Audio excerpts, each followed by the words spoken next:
My name is Richard Casper. I'm a Marine Corps veteran, and I teach the course here at the School of the Art Institute of Chicago.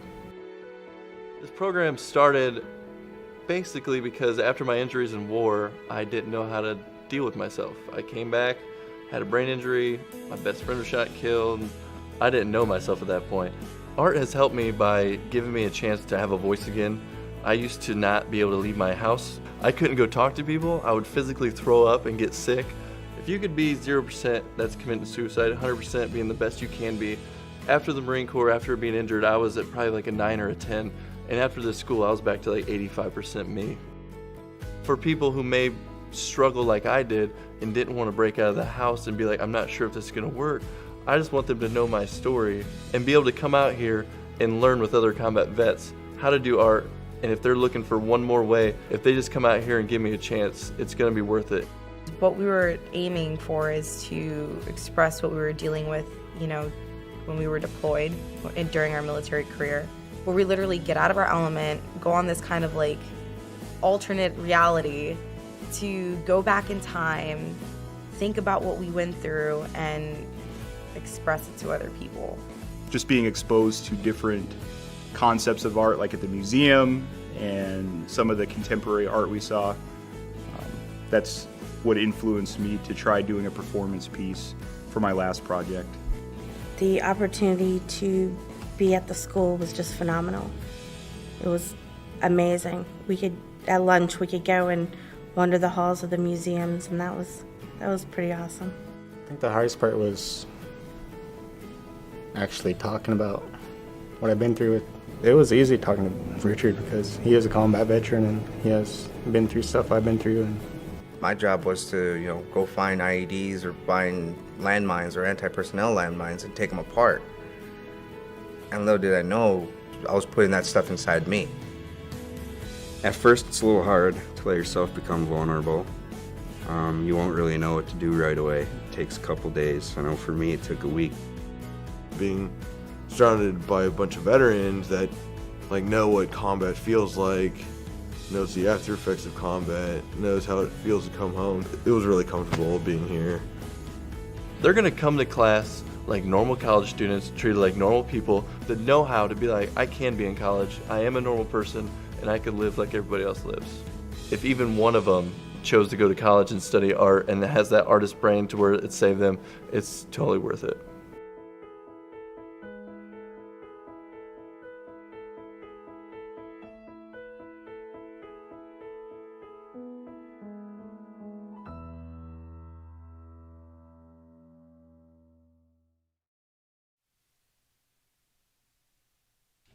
Hey everybody.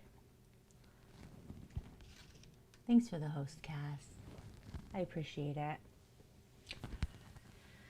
So today we're going to do quite a few different things actually. We are going to do an acrylic pour.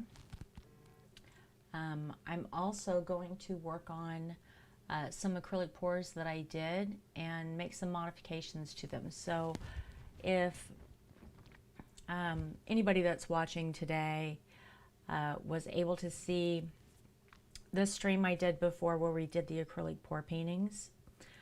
For some of them, I use acrylic markers on top of them to bring out different shapes and colors or to modify it a little bit. Or I use some vinyl overlays and then clear coat them. Some of them just stand alone and they're fine just the way they are. So we'll be doing some of those different techniques today, just so that you can see that once you do an acrylic pour and you think, oh, if it only had this, you can add that, right? It's an option. So we're going to go over here to the workspace real quick and we'll get started.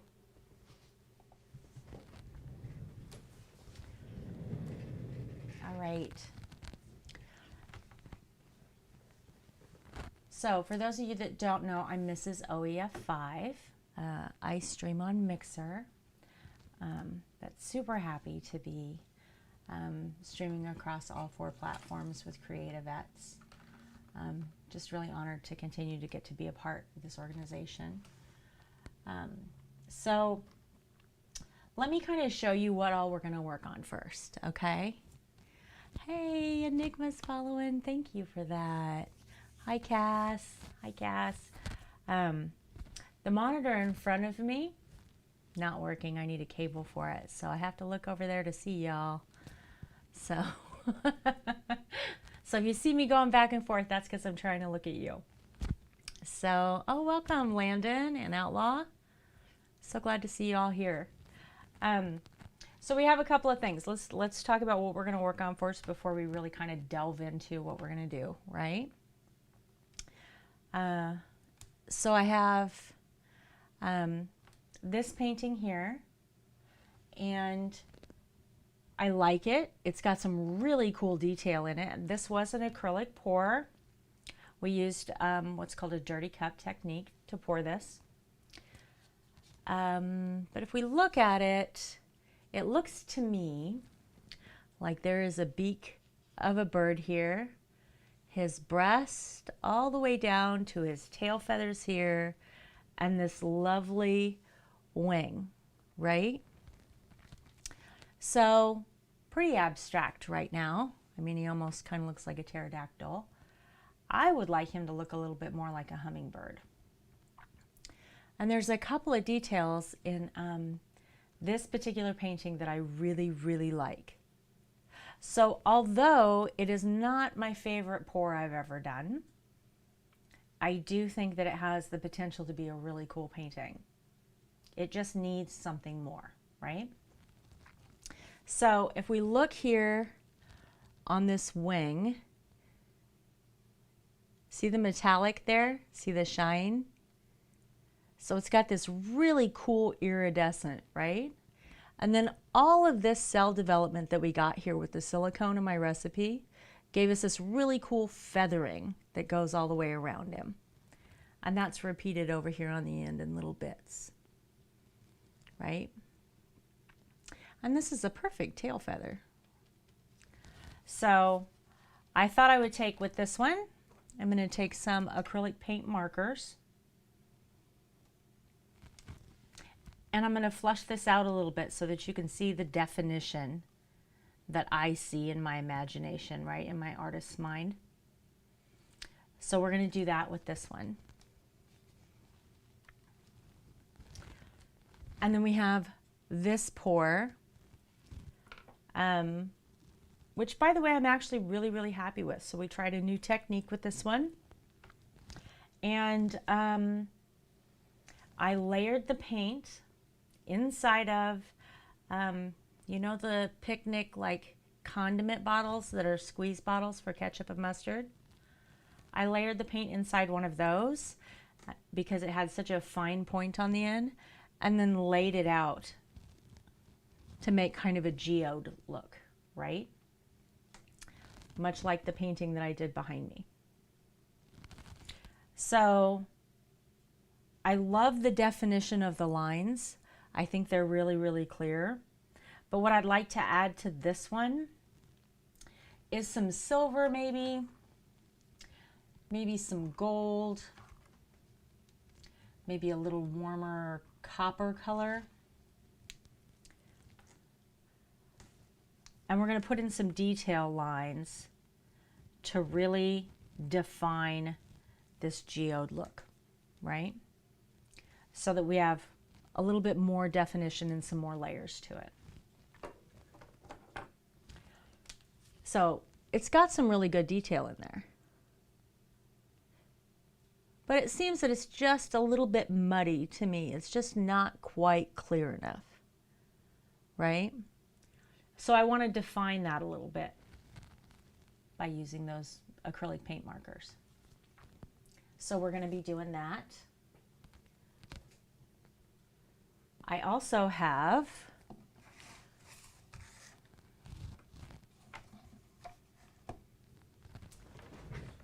these two paintings. This will be hard to see. Not quite enough room. Zoom out a little bit. So, these are two paintings that go together. They're companion pieces. I have designed and cut this out and then layered this decal on the Cricut. And we're going to place this on top of these on each side, much like that, so that they will mirror one another. When we did this pour, I specifically put the colors in the cup so that we would end up with two ends with this white and brown tone for these lovely ladies to sit on. Right? So we're going to be putting those together, and then we'll clear coat them.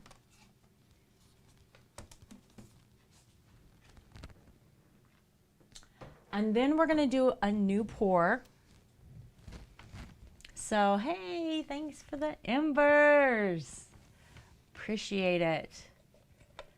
Those donations to CreatiVets go to help veterans heal through the arts and music and to take courses and all kinds of stuff. So we really appreciate that support. So I'm going to take this little guy. It's just a little plastic container with a lid, right? It's got kind of a cool shape.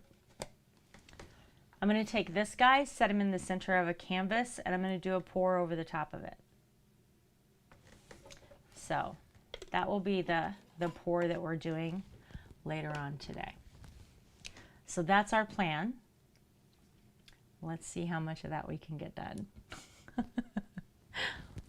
And if you guys have any questions or comments as we go through this, please feel free.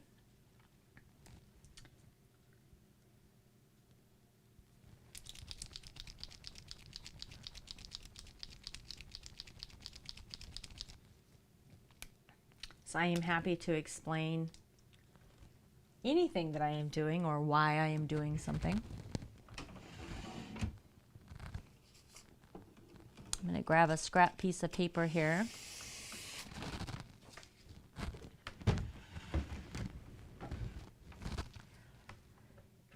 So I can make sure that this marker is loaded up the way I want it before I start. So I'm going to start just down here with the tail and kind of connect this properly to the body.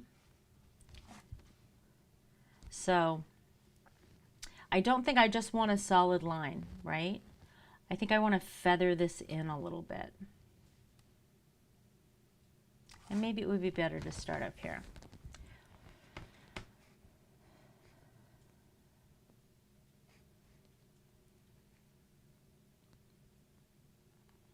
So we're going to start up here with the beak.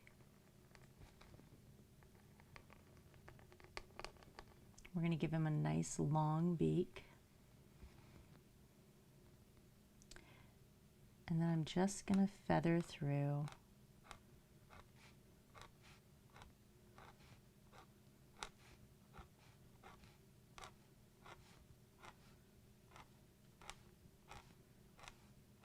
his breast.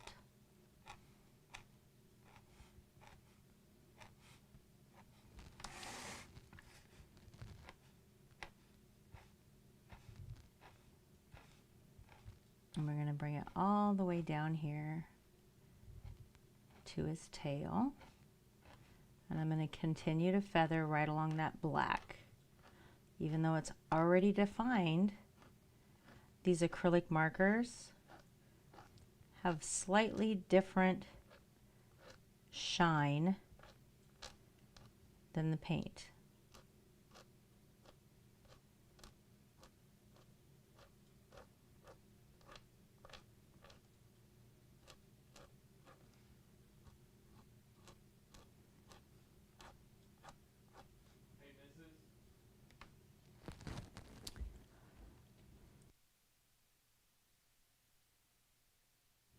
Thank you, Brandon.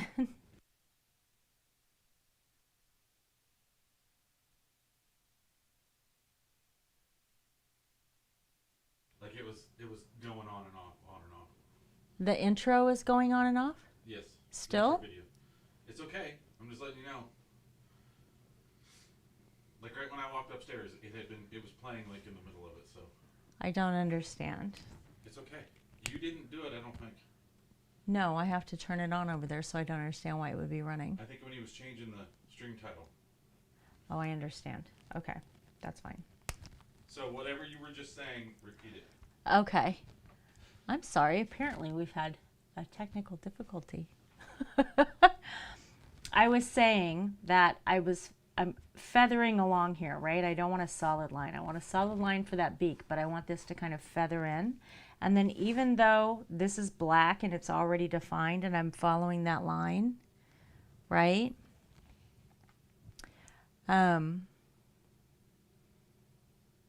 Okay, good. Thank you for letting me know. I still want to define that because the acrylic marker has a different shine than the paint, so you can see it, right? It may be good on Facebook and just maybe different on another channel. I don't know. I'm glad you like it. So the cool thing about the acrylic pour paintings, right, is that you have some control. Some control. Now I'm going to take his tail right up here and stop. But you don't really know how they're going to turn out, right? It's always an adventure every time I do one. And they can't really be duplicated. You can come close, but every one of them is unique, which is so cool to me.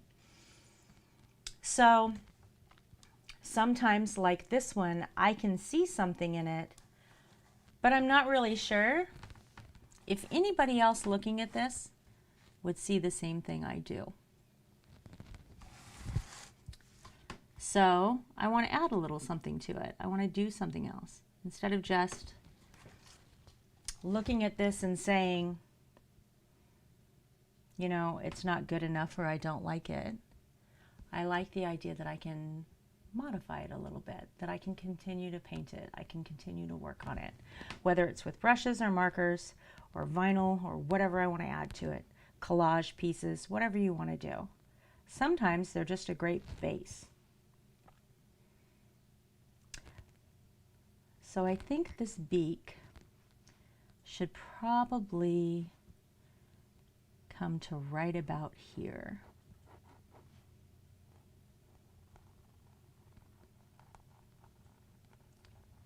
We'll bring him right down there. And then I'm going to follow this line, this dark burgundy line. I'm going to follow right under it and just kind of highlight it. Right? Hey, Lady Brittany, thanks for joining us.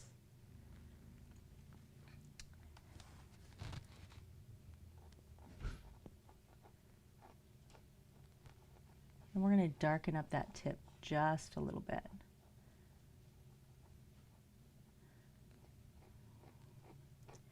Not the whole beak. Just enough that he's got a bit of shadow, right? So it defines it.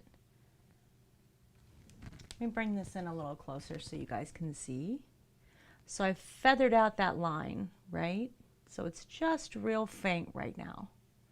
Got a little more definition on that tail so you can see the shine around it. And then up here with the beak, I've just followed along that natural burgundy line.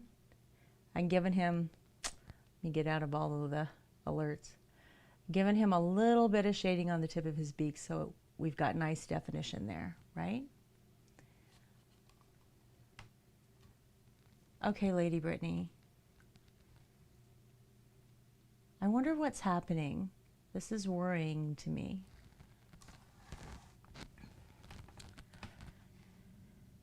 So we're going to come up here with the top of his head.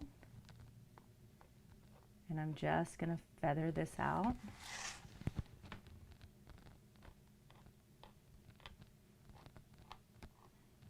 We're going to follow this line here.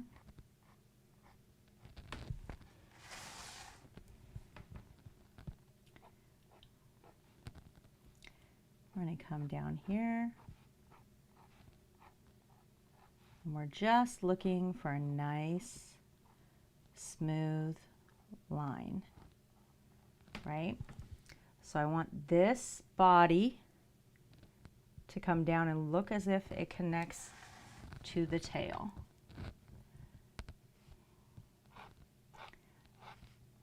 I'm going to do some bigger lines here.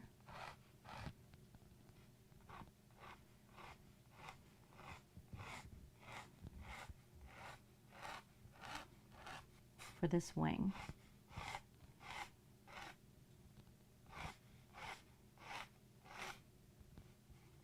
And I'm not going to define the end of the wing. So, now that we've got that,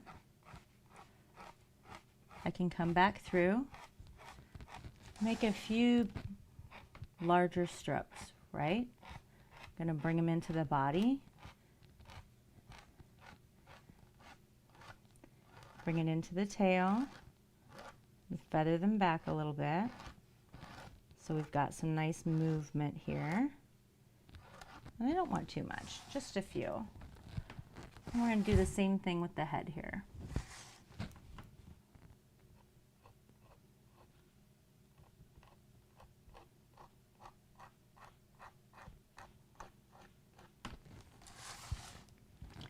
So we have just a little more definition and movement, right?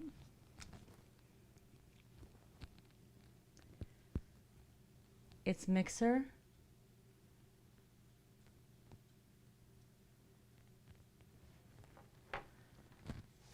Okay.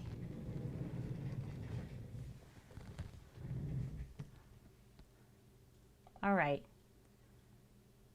I don't know why this would be a problem.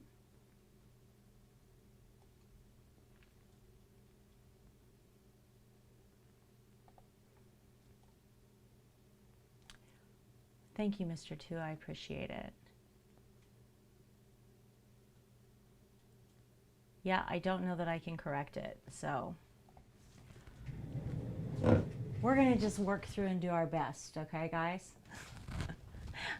If I say something and you can't catch it or there's an issue, just tell me, I'll repeat for you, okay? Because I have zero problem with doing that.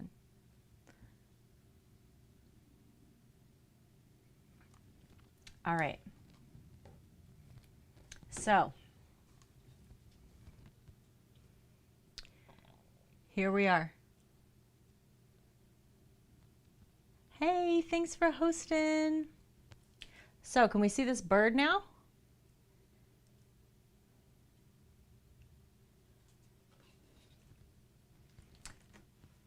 So this is the bird that I saw with just the pour, right? This lovely like gray with the purple and black background that forms the bird. The line for his beak, this great gold and purple red wing, and that black tail, right? So in doing this, here's what this gives me. And this is one of the reasons why I like the idea of taking an acrylic pour, which for the most part is a standalone painting. You do the pour, it dries, you may or may not clear coat it, and you're done, right? What I like about modifying it is that it clarifies what I see. So my message, right, my vision of my piece of art becomes clearer to anyone looking at it. And I'm not talking about spoon feeding somebody or making it so clear and so defined that you can't see any of the spontaneity of an acrylic pour or any of the abstract parts of an acrylic pour, right? I don't want to take that away. But I do like the idea that I can add enough to it that I can modify the viewer's view just enough to show what I see. Thank you, Outlaw. So I'm going to take this second color And I'm going to come through, I'm going to feather through where I feathered this black because I don't want it so striking, right? We're not trying to feed people a message here. I want it to blend. I want it to look natural. So I'm going to come through here with this color, and I'm doing it on top of the black so that I'm breaking up those lines a little bit. I want them feathered in. I do want the definition, but I want you to clearly see that this is part of the painting. Also, I want this color to feather in and just be a hint of line on this black of his tail.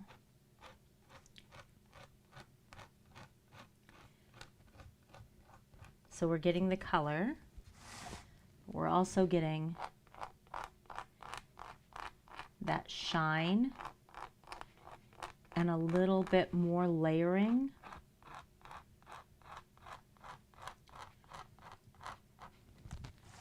To define this bird.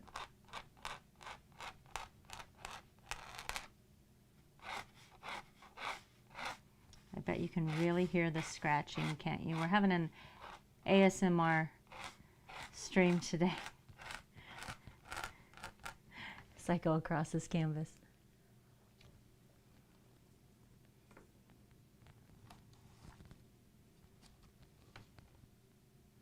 Thank you, Skelly. Good to see you.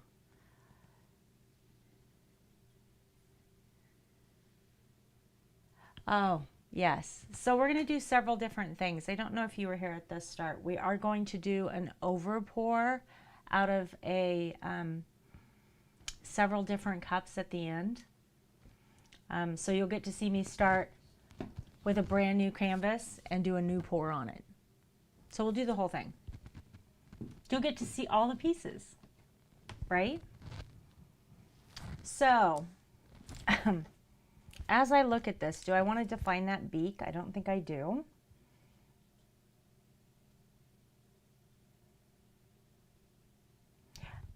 And I honestly don't even think I want to add an eye.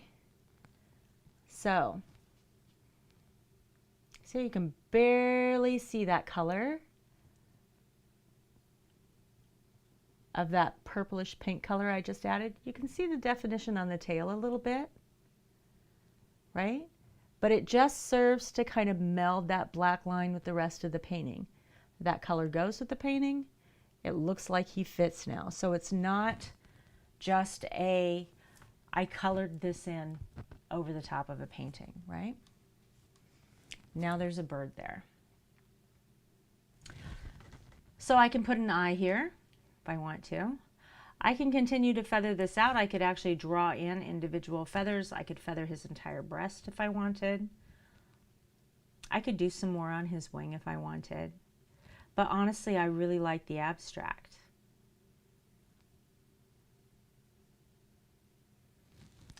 I do think, since we do have gold in here,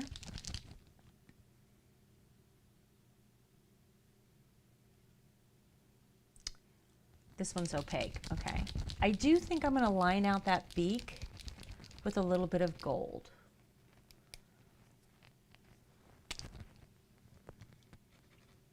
You think the wing could use more? Here's the thing with the wing.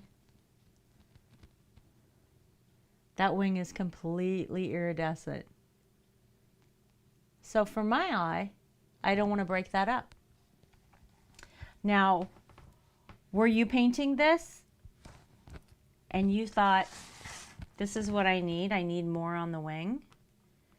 That's a perfect opportunity for you to decide, what does that wing need, right? Is there more to say there?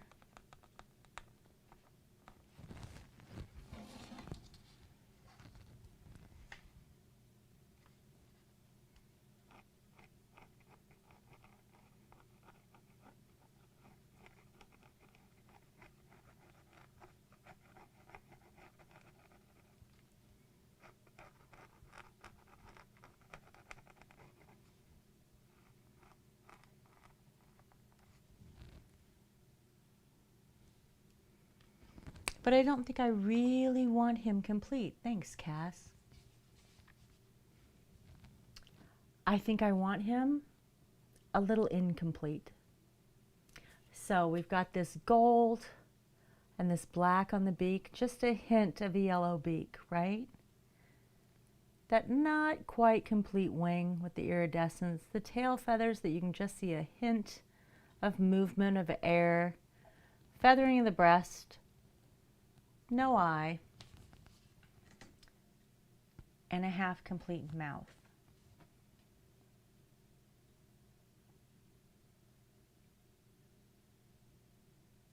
And I think he stands there.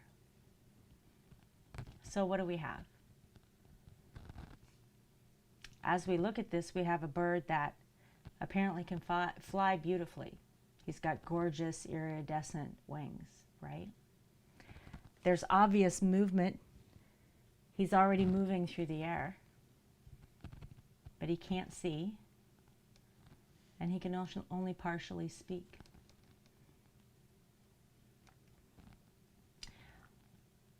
So as we paint, whether it's an acrylic pour technique, whether it's photorealistic painting, whether it's a landscape, whether it's a nude, no matter what it is that you're painting, your mind will always translate something. There's always something. This is a great way for you to speak without really having to speak. So here we have a bird, trouble seeing, sometimes trouble speaking. He's beautiful. He flies great. So he's partway there, right? And I think that's exactly where he should stay. I think that's exactly who he is. So for my eye, I think this painting is done. All but the title. We'll have to name him. And actually, I think we'll name him Flying Blind.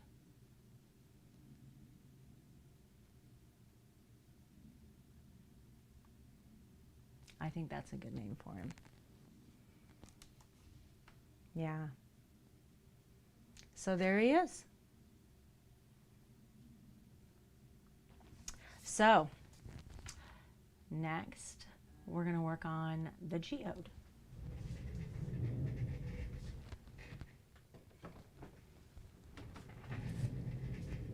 With acrylic paint markers, if you do want to do a clear coat over your painting, I recommend you let it sit and dry for a while. I usually let them dry. Thanks, Cass. An hour or two, sometimes overnight. With the metallics, I let them dry longer.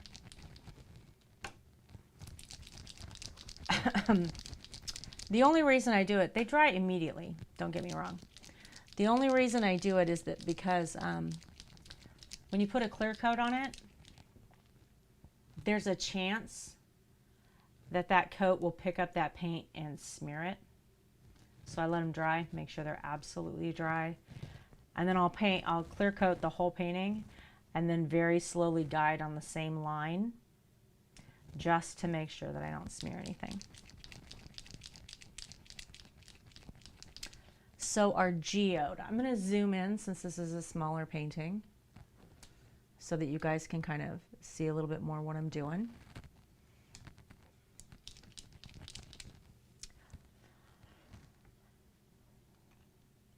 And I think we're going to start with the silver. And then I'm going to add this copper color, and I'm still debating about the gold. I'm not sure if I want to add gold to it or not.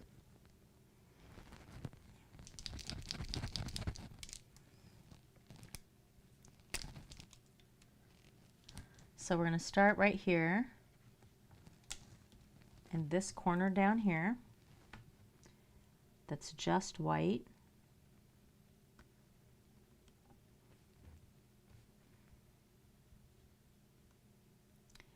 And I'm going to put a series. You guys see, is my head in the way? All right, we're okay.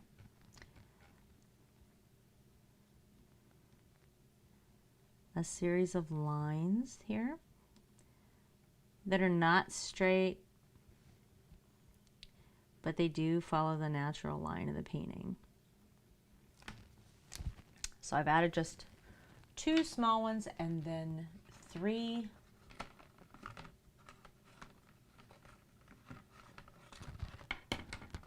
These are fine tip. These are a thicker tip.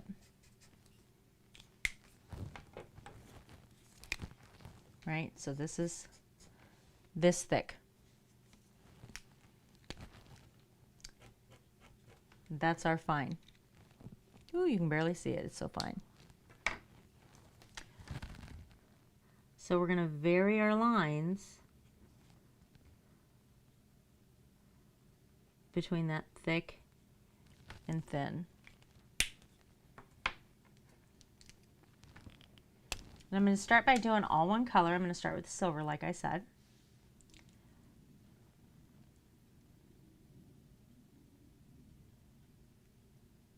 And then I'm going to move to the copper.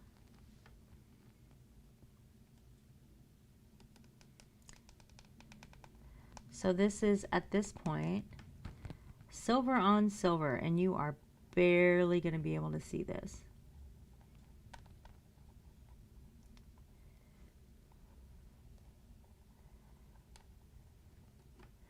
But it's going to serve as the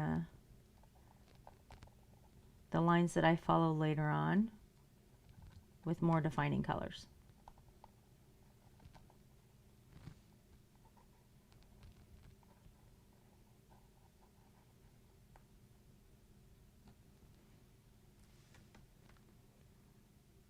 Yeah, you guys can just barely see that, can't you?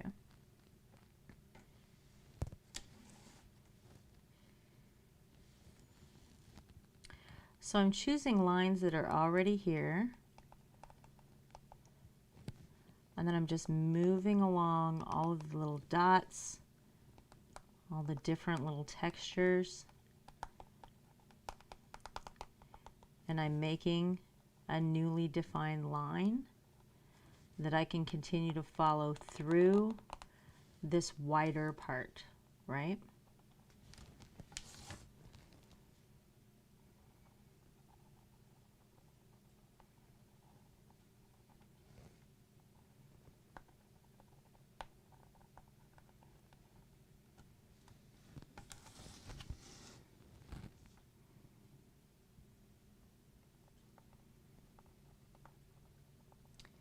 So with this canvas, I have let this geode go all the way around the sides of the canvas. So I'm going to have to come back and make sure that my lines go down the side of my canvas as well.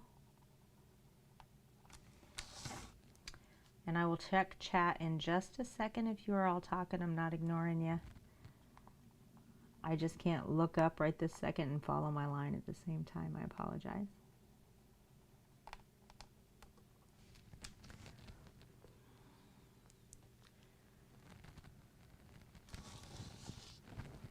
So I've got 2 lines here. I've got 2 lines here. And I'm going to repeat this pattern up here. So I'm going to skip a space, right?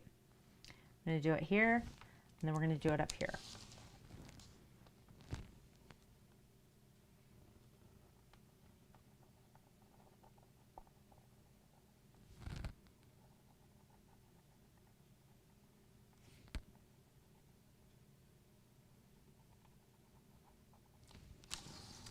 I absolutely love the geode paintings. The first one I ever did is the huge 3 canvas geode painting that's behind me. Because, you know, if you're going to start something new, go big or go home, right? And I adore it. Like, I absolutely love that painting. And I did the same thing through it. I went through and added these little details after I had finished it.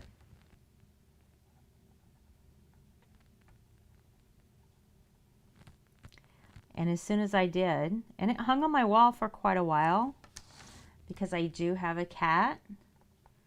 We call him Beta the streamer cat. And the safest place in this house for paintings is on the wall, because he will literally lay on any surface that you don't want him to.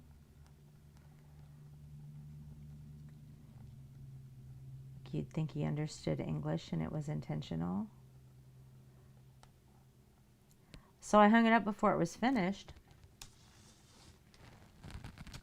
And then, I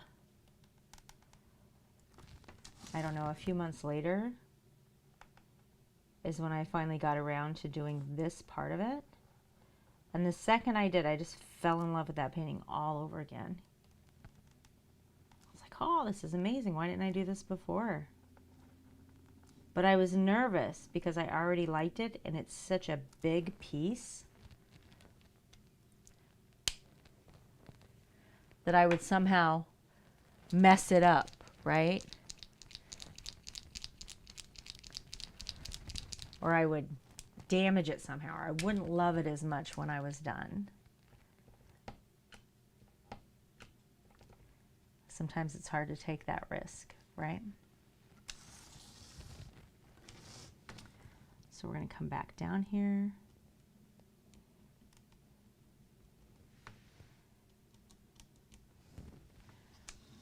And bring some of this copper color in here.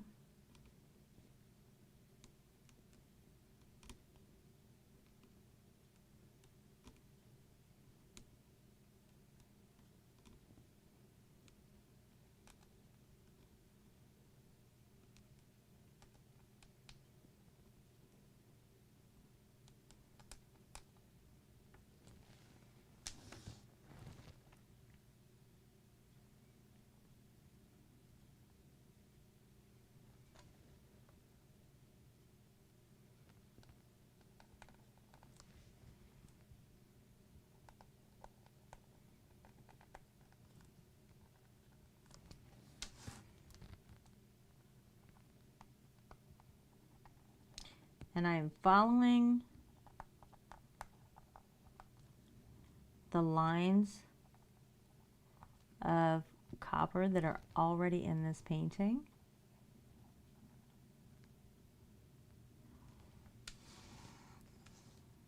But as I do it, I'm making sure that these lines match up to one another, right? So in a natural geode, you'll see lines like this that follow one another, and they may divert around a circle of agate or something along those lines, but they are fairly uniform. This is carnelian. So that is a slice of carnelian. You'll see the orange towards the outside here, and then you'll see those agate crystals on the inside, right? But see how these lines form? So there's multiple colors and they're fairly uniform, but they're certainly rugged, right? There's some movement there. And then here it breaks apart altogether and then continues. Right? That's the effect we're looking for as we do this.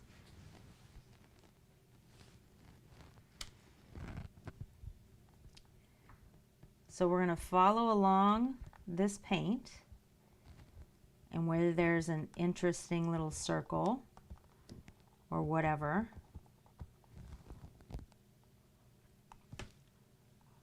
we're going to draw attention to it by outlining it. And then where the paint doesn't fit our narrative, we're going to go right through it and create our own line.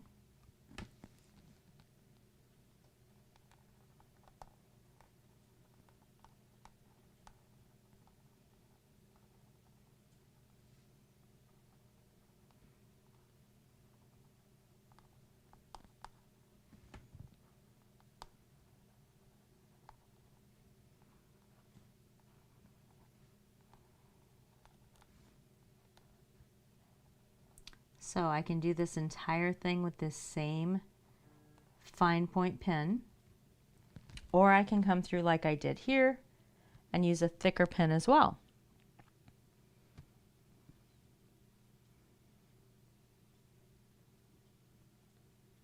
Yes, yes. It does completely change the dynamics of the picture. So here we've got several of these lines. Here we've got 2 silver, here we've got 2 copper, here we've got 2 copper, here we've got 2 silver, 2 silver, right?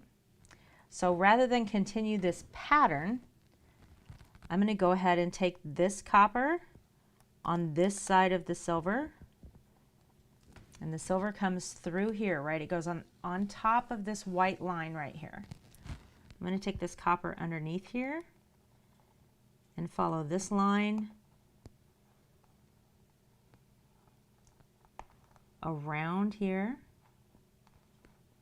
So I want to highlight this little circle, right?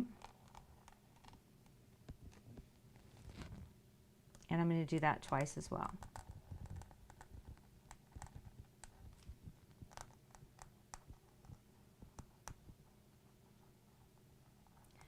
So that these 4 lines of copper almost touch, right?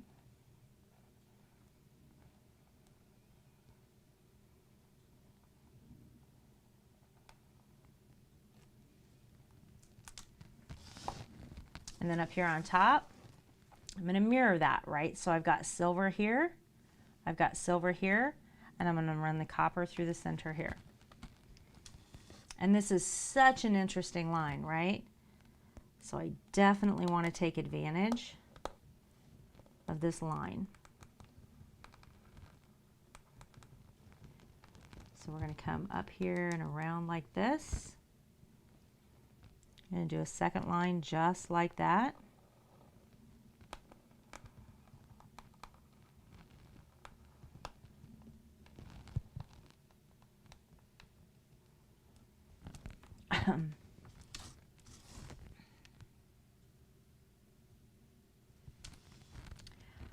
I'm going to do a partial line right here.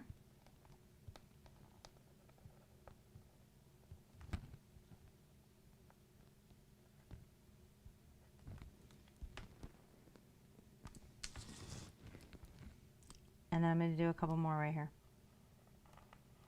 And then we're going to take a step back.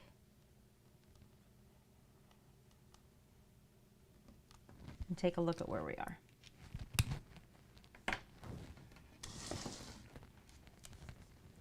So, you remember what it looked like before?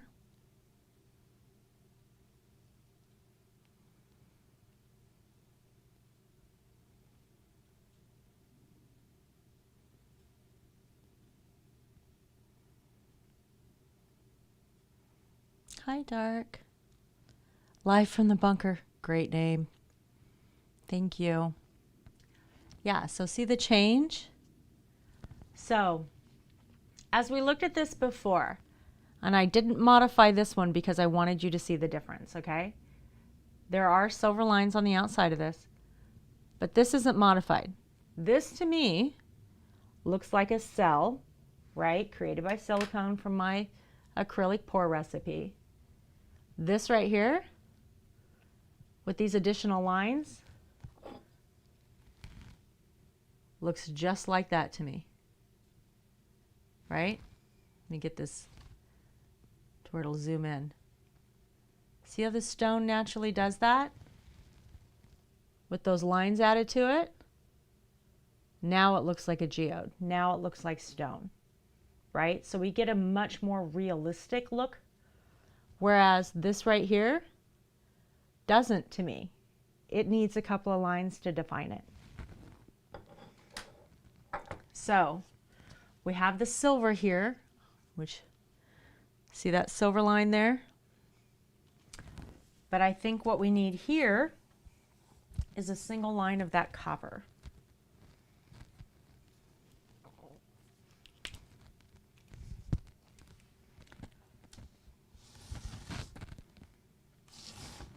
We're going to start right here, I think, right in the middle. follow this brown line here, this nice definition with that little black, and just follow it to where it almost kisses that other copper line.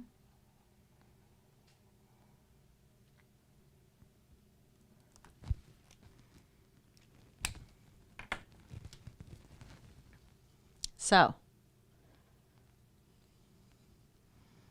you see the difference there?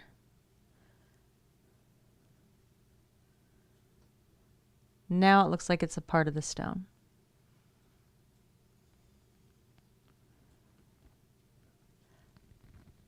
Now it looks like a geode.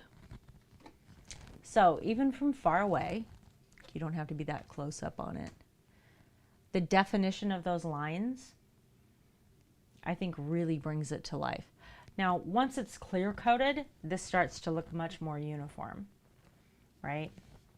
Like it's really one piece. So the only other thing that I think I want to add is a tiny bit of definition in this corner right here. And I'm going to do that in silver.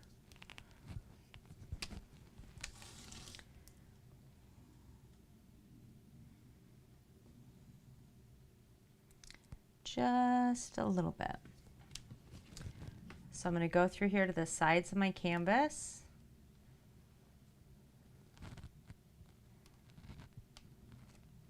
I'm going to pull these silver lines down.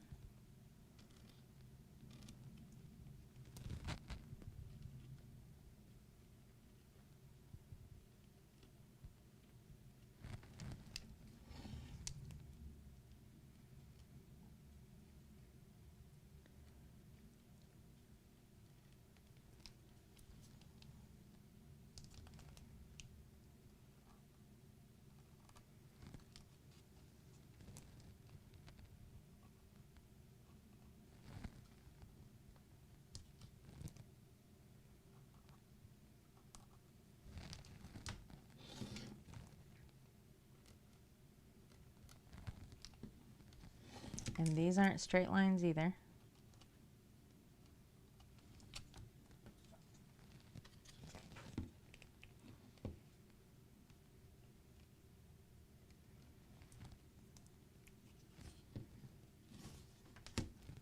And I'm going to do the same thing with the copper.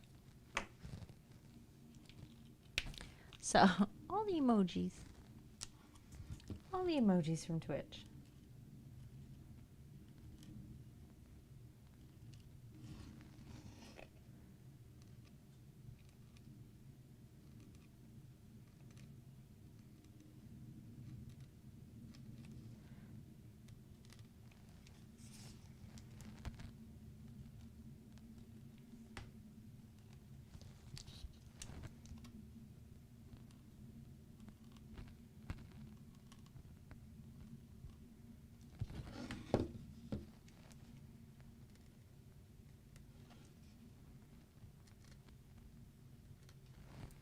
You can most certainly do this as you go, obviously.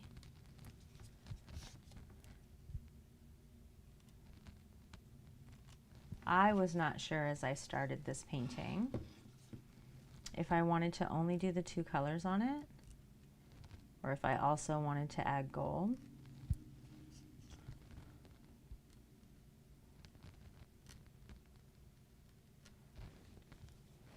And I don't mind going over after, just to make sure it's complete. So let's look at our side. Ooh, look at the light on it, makes it hard to see.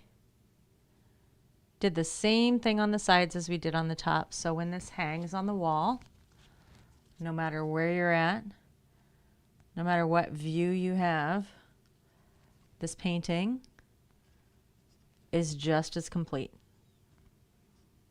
right?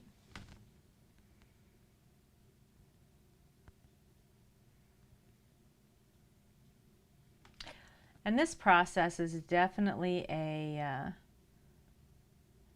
know when to stop thing for me. Very easy for me to just keep going, right? I could add a little bit here, I could add a little bit here.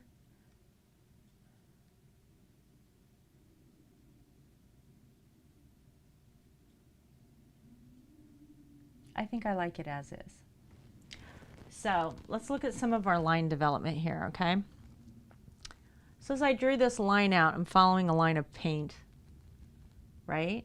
And when I come on a little bit, that's interesting. Even though this line goes this way, I brought this one up around it to highlight that little tiny dot of paint there. And then continue to follow that line around, right? So same thing over here, right? We've got this little circle here.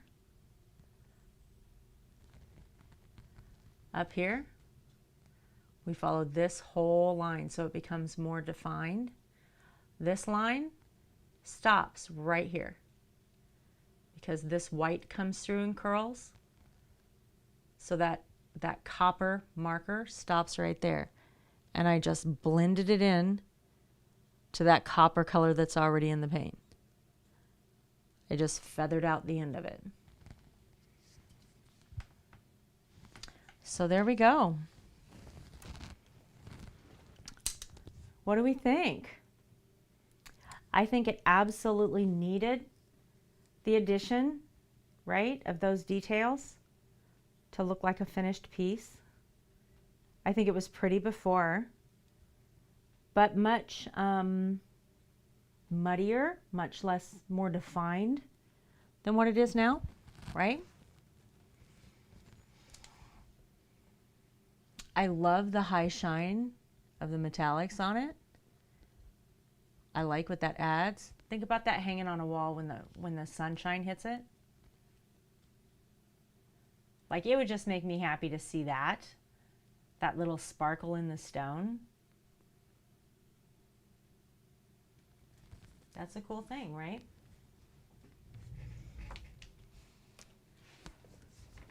You like that one? I'm partial to the geos. All right, so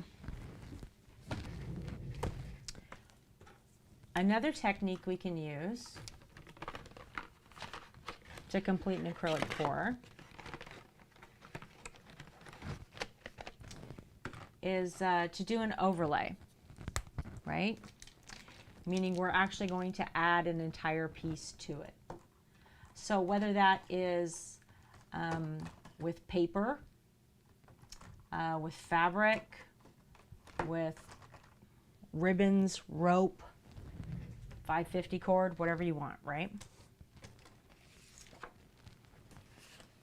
In this case, this is vinyl. So I have a machine called a Cricut that has an application that's on my computer, a design application called Cricut Design Space, where I can design something in layers. So this is 4 different colors of vinyl that I cut. Well, you can't see it because I'm zoomed in. This is 4 different layers, 4 different colors of vinyl that I cut and then took the pieces and layered them together so they're actually stacked. You can hear it a little bit. And then we're going to pick this whole thing up and I'm going to put it on this canvas. So adhesive vinyl does not really like to stick to acrylic paint. Sticks to walls great, right? Semi-gloss, flat, whatever. Doesn't really like acrylic. Doesn't like the texture of a canvas. It has a hard time adhering to bumpy or rough textures. So what I do is I clear coat this whole thing and you'll see there's a shine on it, right? I clear coated this in matte finish Mod Podge, which is a fairly inexpensive product you can buy everywhere. Any big bulk store that has groceries and clothes and arts and craft stuff, or any art store, stuff like that, you can buy it almost anywhere. And it's just a water-based glue, sealer, and finisher. So I put that over the top in order to give myself a smoother surface. It's not perfectly smooth, but it is smoother. And then I can lay this vinyl down on it And I'm going to put another coat of that on top of the vinyl and the painting, the whole thing.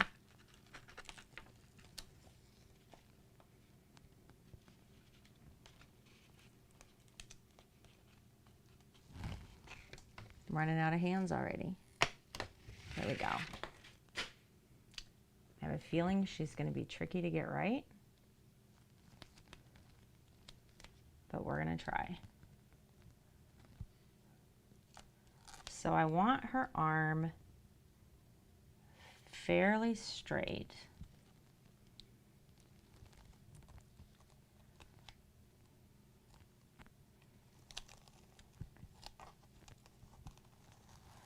Now watch her adhere super, super well because I said that, right?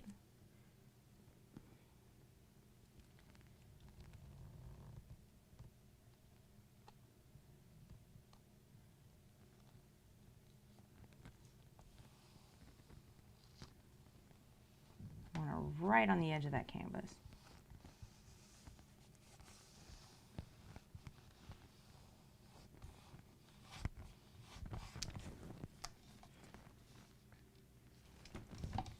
Just like that.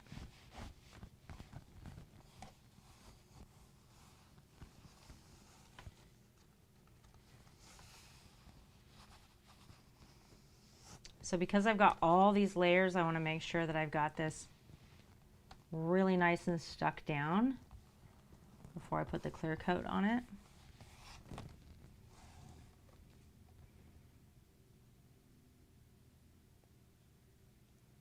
Ah, yes. So originally when I had laid this out and I designed it, she was going to go, excuse me, she was going to go this way, right?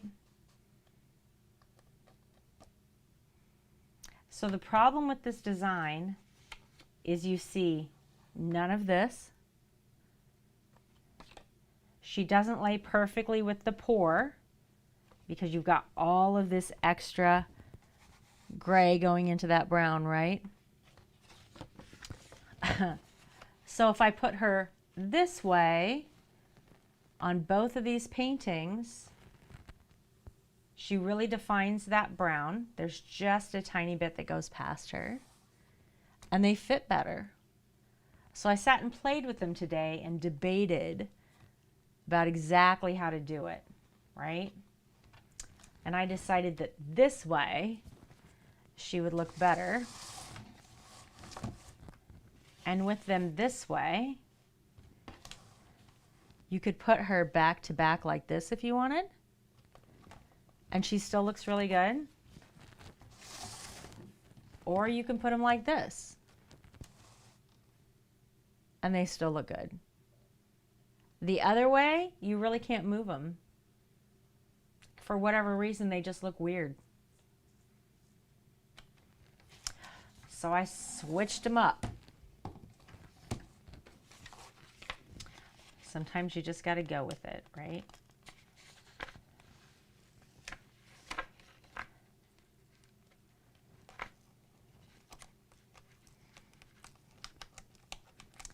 So this was a planned acrylic pour, meaning I planned this out ahead of time.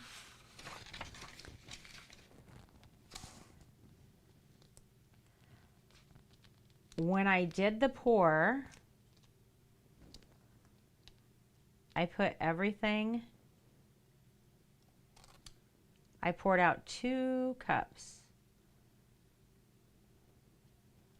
for this painting at the exact same time so that I could do both paintings.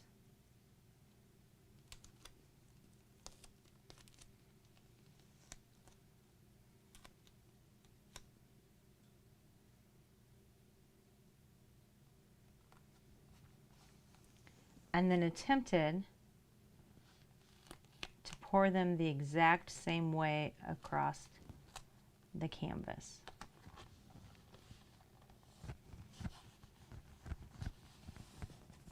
Perfect.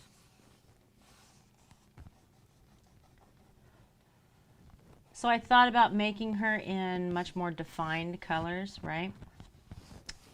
In a black, something darker. I thought about doing her in reds. And then I decided, while I like the definition, I thought I wanted her to really be part of that painting. So I kept the colors really close. Not exact, but really close to what we laid down in paint. So they could hang on the wall this way.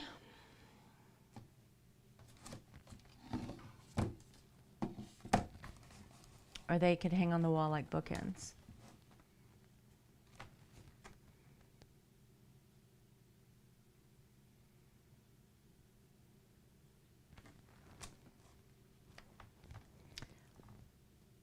Put a little shade on her so you can see her. Okay. My light's shining right on her. You can't hardly see her. So there's some really, really cool points that happen during this acrylic pour. This right here in the center where those metallics are pushing through, super cool, right? I love the movement where this looks like it's all coming down this way. And this one all comes down the same way and has some of the same types. They're just in a different, same types of cell, they're just in a little bit different kind of shape, right? This one's got a little more black in it, a little bolder brown here.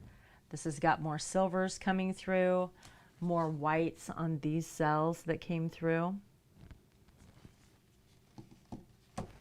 She's balancing the ball.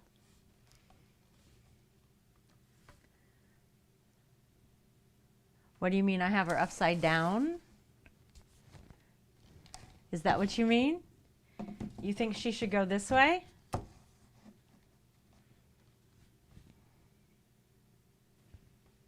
That'd be a neat trick.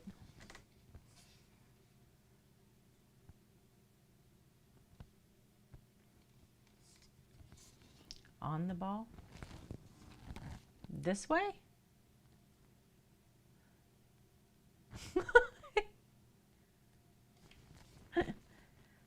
Yeah, she's pretty talented. You hang her a couple of different ways and she's wicked strong, right? Nobody planks like that. Yeah, so now those are going to get clear coated and they will be finished. I'm pretty pleased with that. I like how that looks.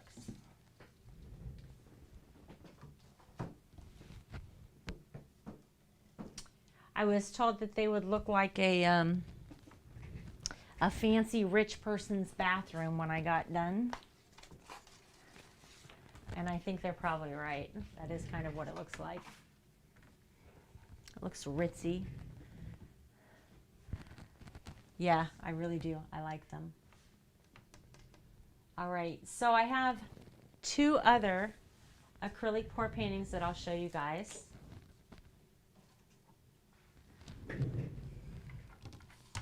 This one using a feathering technique, and this one is more of a ring pour, more like that geode.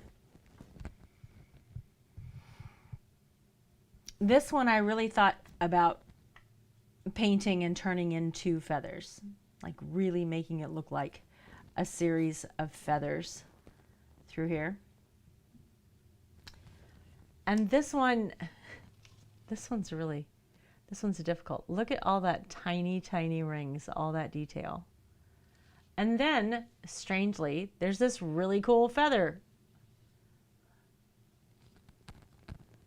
Right? Out of your realm, then. No, Skelly.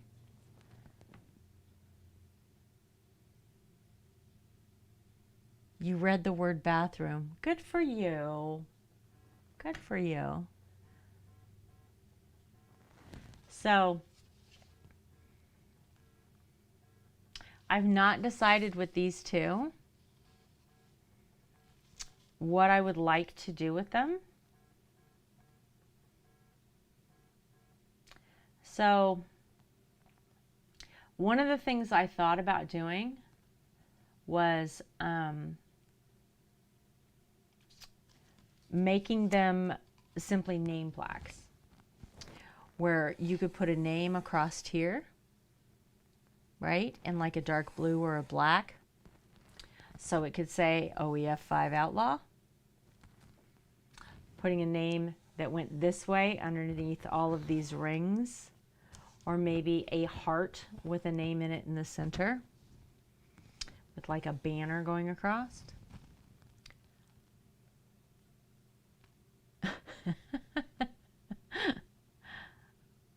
All the runoff from the kids' room. Yeah, I thought about doing that, right? These look like they would be great in a kid's room to me, the pair even. But I thought it would be cool to put names on them, right? Maybe even across here, or reverse it and do it across this way. Like, you know, Cassie's room, keep out, that kind of thing.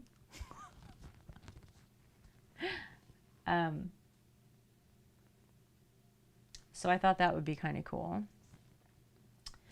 But the other thing I thought about doing was making this coral.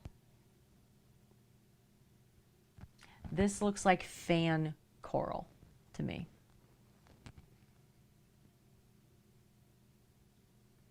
So I thought about doing something like that with it. But I haven't really settled my mind on it yet. So these are going to have to wait. Although there's parts that I absolutely love. Look at that corner. How cool is that corner? I love that part. I love the feathering in the center right here. Like, that is so cool. So we'll figure out what to do with those later. Still undecided about that. But for right now, I think I'm going to do this over pour.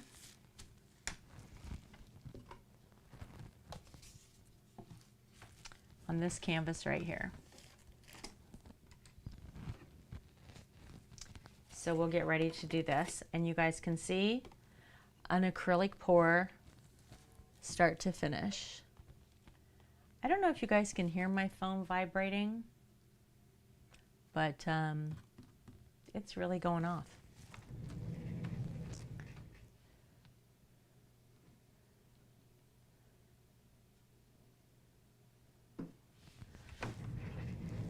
And I think everything's okay. It's all right. Let me roll around out here one more time for Outlaw. Okay. You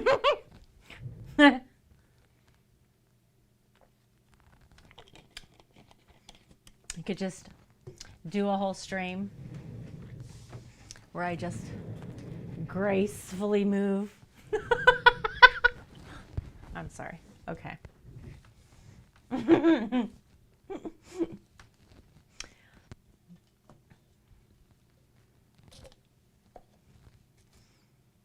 No, I shouldn't do that.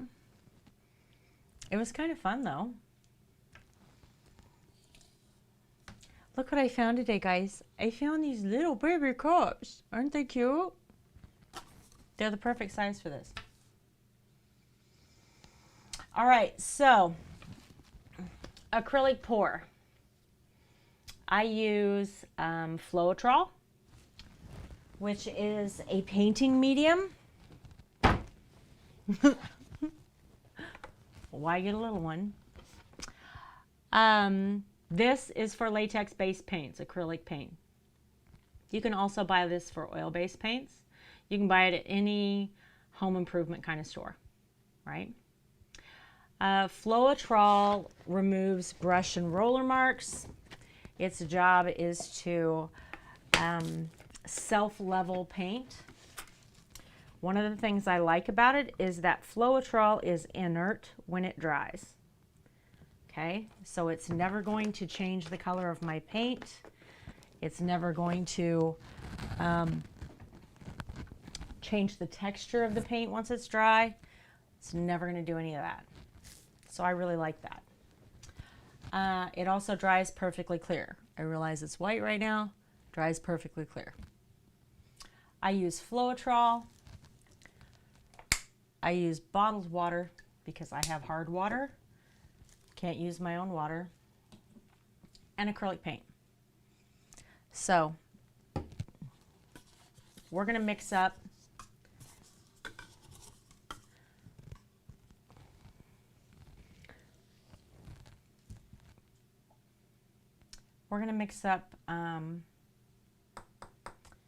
three colors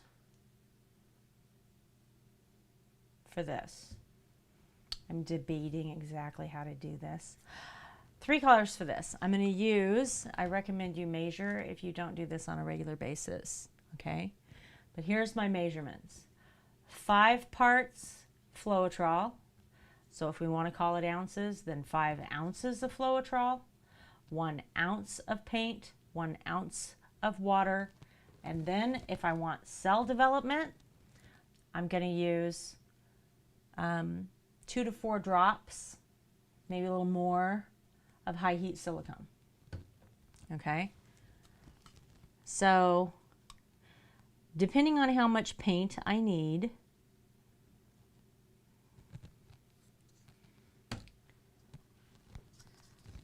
depends on how much of this I put in here.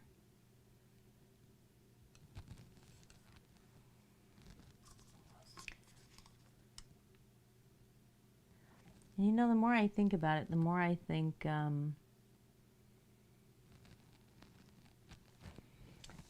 might want to add another color.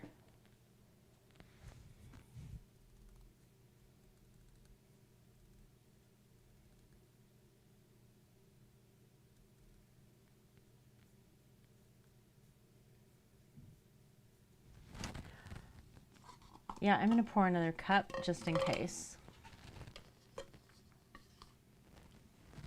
I shouldn't add another color. Oh, I shouldn't roll back and forth. Sorry, just caught up. So I want these to be fairly even. That one over there is going to be for my background.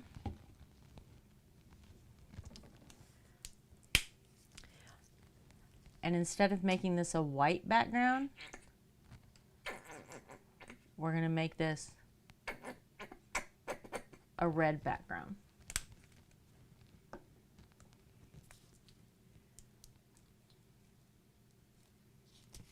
I can't open that.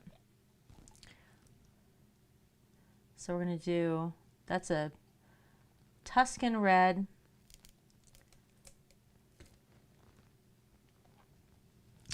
This is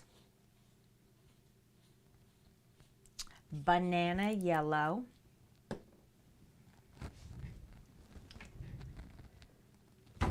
I use a lot of white. You know what? Do I have a smaller one? That's partially. I might have a smaller one. I do not. Okay, never mind.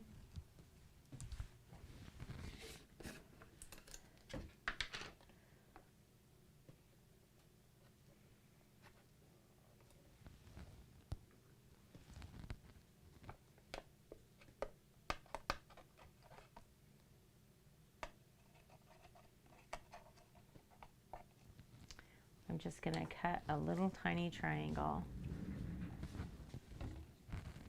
That's my yellow, isn't it? Pretty sure that's my yellow.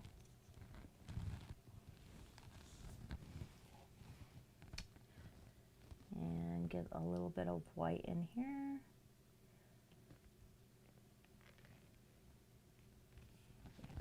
There we go.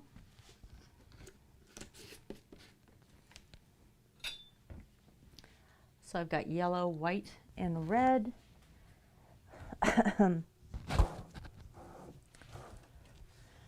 And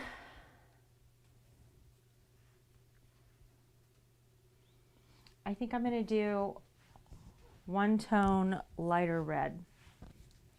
So we're going to do tone on tone for the background.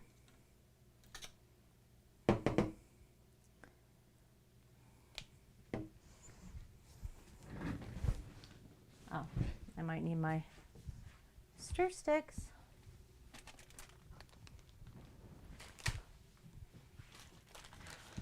So yeah, 2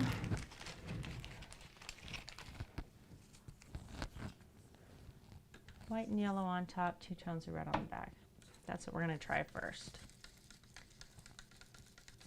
So that's definitely red. That's definitely white.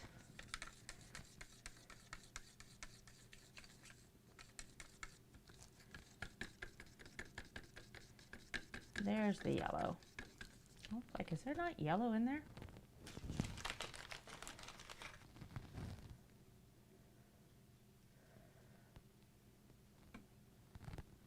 So, I just need to add 1 part of water to this. I want this paint mixture to be fairly light.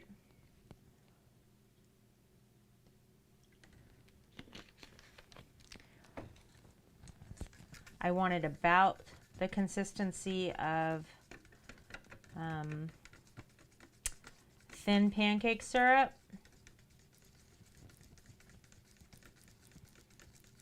Warm honey.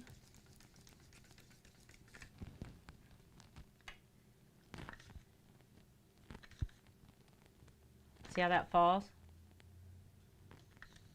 Pretty thin, right? That's where we want it. We want this to move on the canvas really, really easily. So I've made a lot of the red because I'm going to use it as a background color. And I want this to coat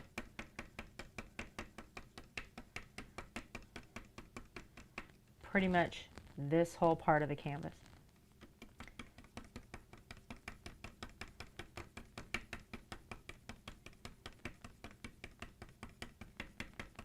And we're going to see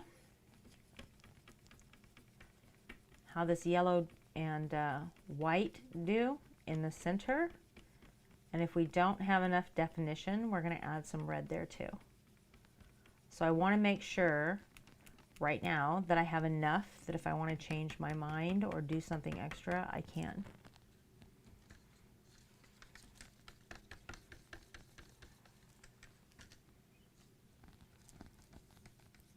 We do want to make sure that this Floetrol and paint and water is really mixed up well. So it does take a second to mix those paints, but I don't want any clear spots from the Floetrol, right? I want it to be colorized by the paint. I don't want it to just go on clear and dry clear and mess up my design from what I thought I had because it looks white to something else because it's clear when it's dry.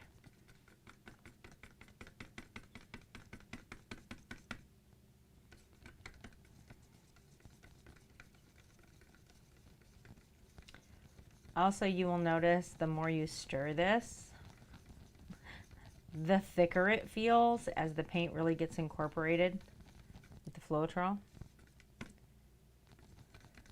So if you're questioning whether or not one of them is thicker or thinner than the other, right? Just pick those sticks up and look at them. Because we want this paint all to be weighted about the same. All right.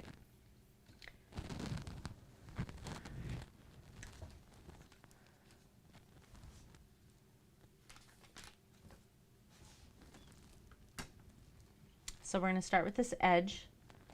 I am going to set this in the center and we are going to pour the paint over the top of this and let it drip down. But I want these edges to be red. So this is not a technique that I've tried before. I have done an overpour with this same type of container. I have not, however, flooded the canvas with a different color than what I'm using. Before doing it.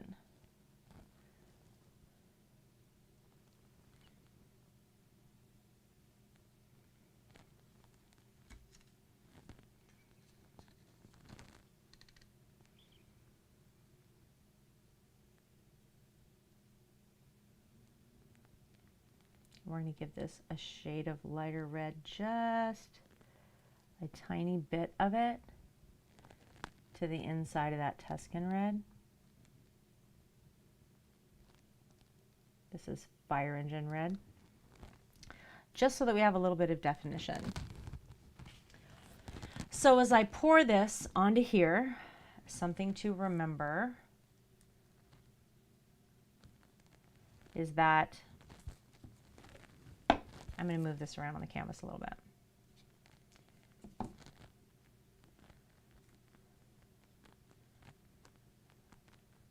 We're going to move it quite a bit, but I don't want to get caught up on these edges. I want it to go ahead and flow off.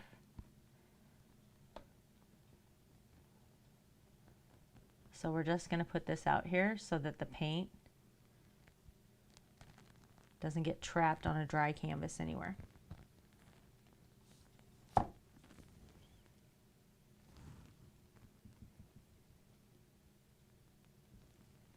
We're giving the paint permission to flow off the canvas.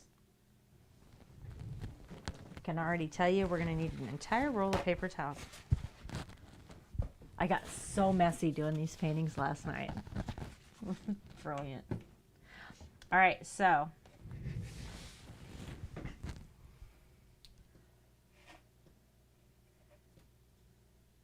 I want that nice and center. So first in, meaning the first paint I put here, will not be the first paint to drip because there's a well right here, right? So that second or third color that I put on here will be the first to drip down, and that will become the farthest point to what we're making. So I'm going to start with white. And then we're just going to stack this.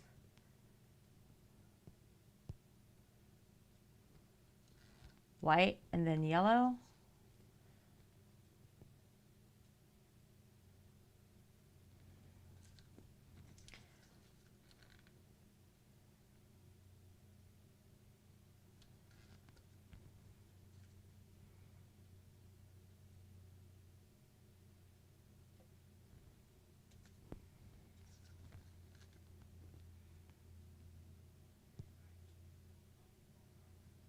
We're just going to encourage that paint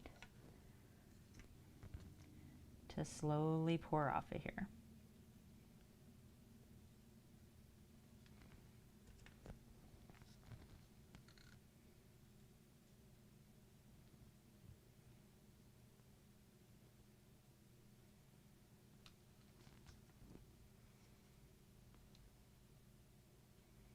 How many paper towels I go through?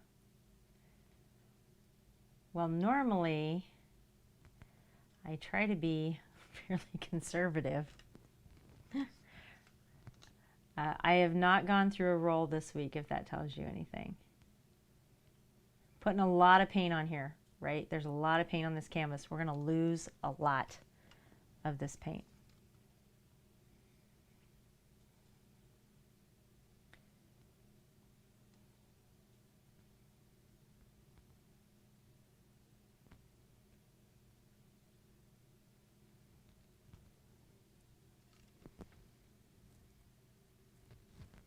All right.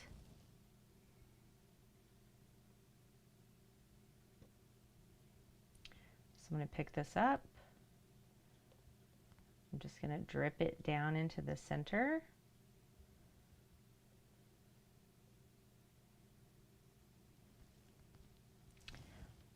And then set it aside.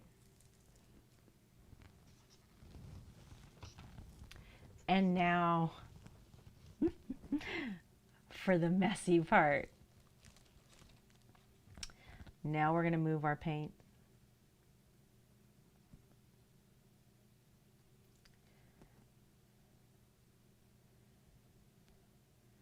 So I've got this really cool petal design in here right now that I don't necessarily want to lose. So we're going to try and keep that. But we have a whole lot of paint on this canvas. And I have a feeling that this yellow and white are not quite definitive enough to do what we want it to do.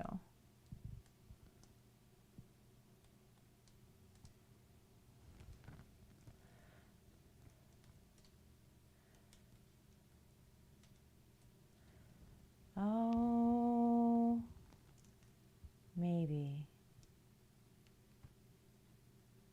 You guys, there's a really, really cool thing happening right now.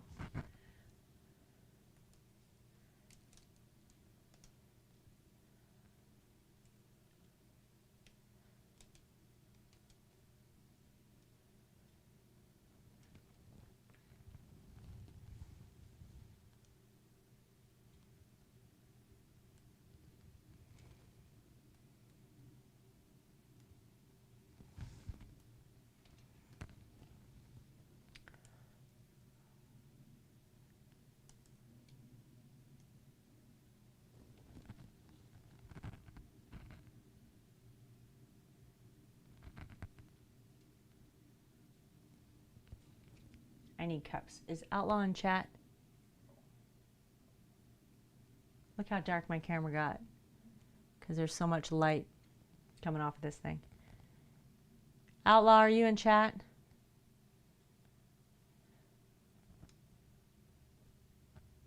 One of y'all go get my husband.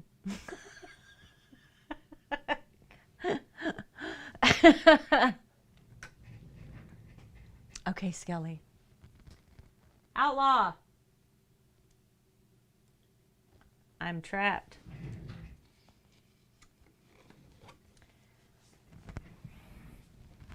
I do not want to move this painting.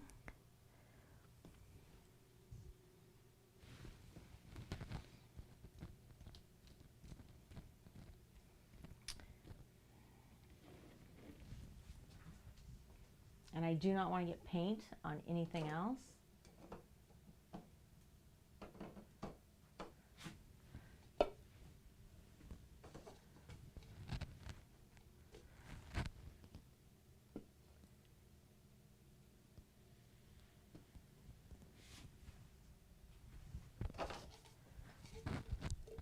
But I can't set this down in that well of paint while I do this next part. Okay.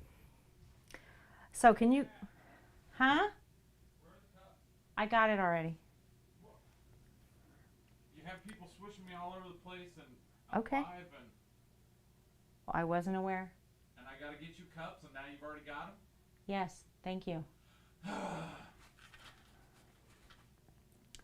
Okay. Let's get some of this paint off my hands.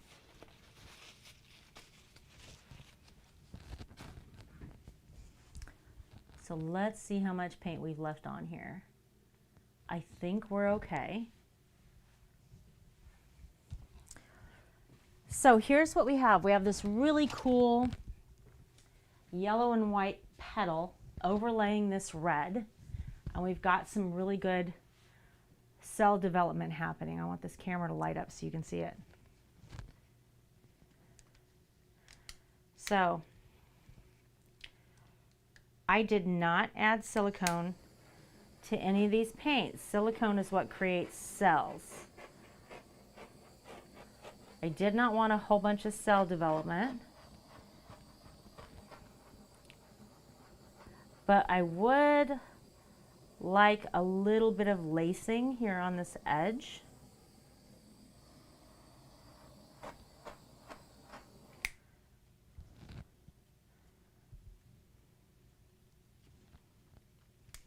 because this is going to be a really pretty flower when we're done. Yeah, maybe. Look what happened. I am so glad you came. Look what happened. She's upside down to me.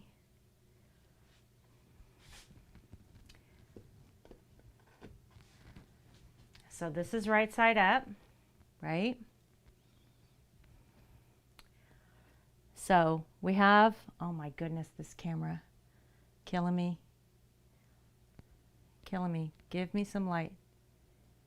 Give me some light. I can't do this. I can't stand it on its side. We'll lose the paint. Let me move my tripod. See if that helps.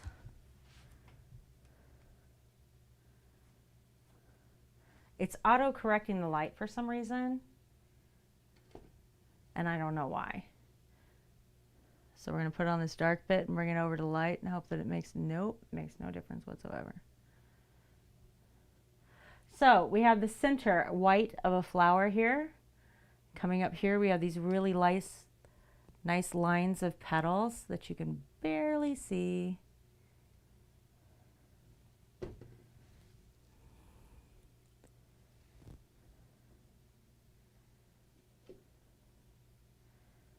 It's a little better.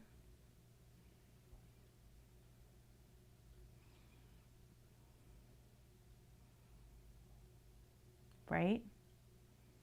So we've got this, got red on my hands. So we've got this really cool center of a flower and these really nice petals defined out this way. And then it goes and just laces right off the side.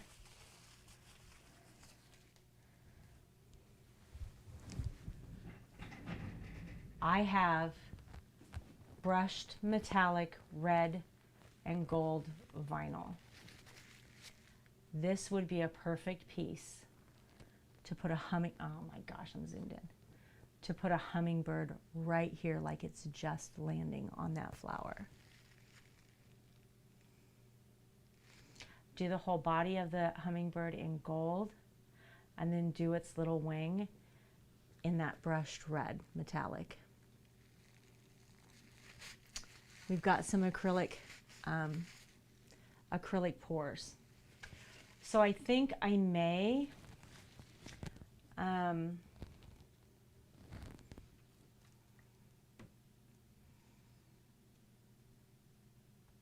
I think once this is done, once it's dry, I may come through with a white acrylic marker, define out the center of the flower, and then come up and define these lines in the petals that are already here, right?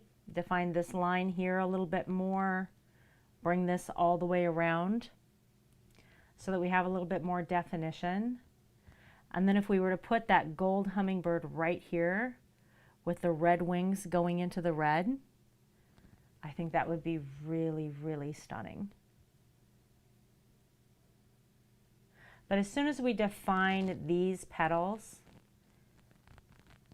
I think it'll almost look like the bird has caused that flower to kind of have that movement, you know what I mean? Like he's bouncing the petals, like there's a blur.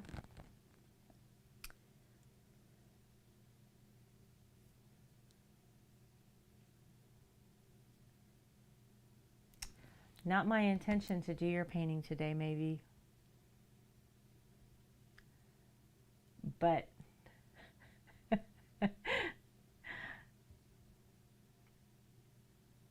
this is absolutely the right painting. I mean, how can it not be?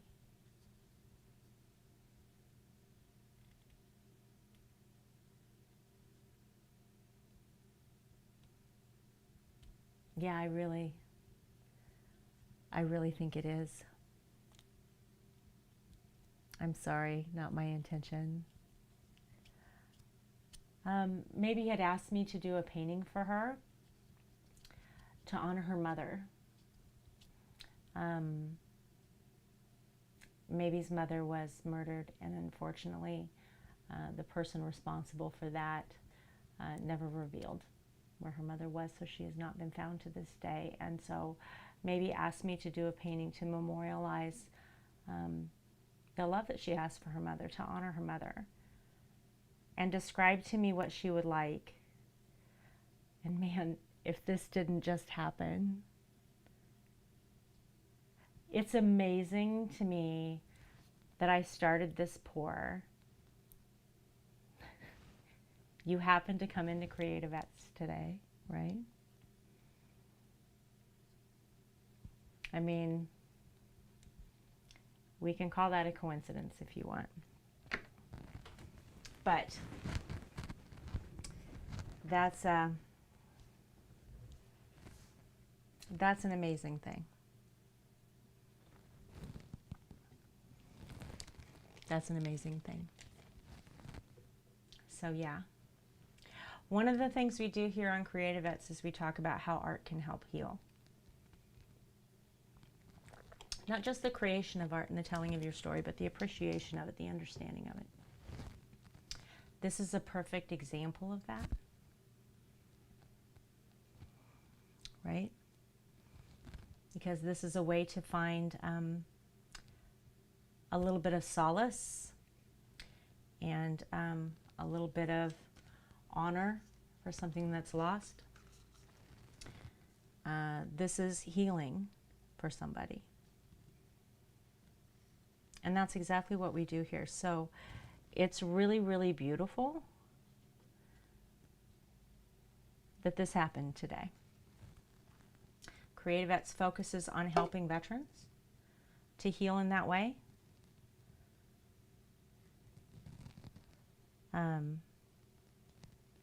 So it's an incredible thing that this happened to happen this way today. I would not have expected it. But sometimes art just takes you places you don't expect to go, right?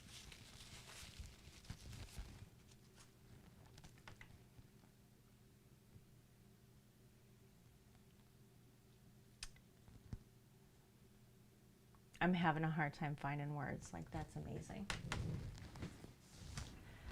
That's amazing.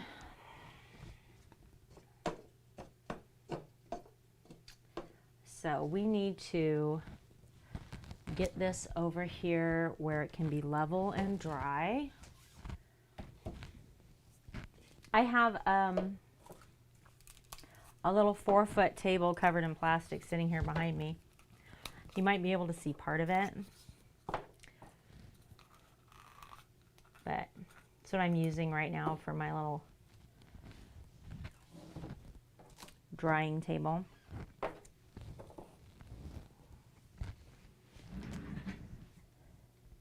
And this definitely needs to go over there so that I can make sure it's perfectly level and that this does not change. I don't want this to change as it's sitting here drying. I want it to stay just like this. And I'm going to hope for that perfectly clear, no crazing. Because there is a lot of paint on this canvas. More than I would normally leave on a canvas.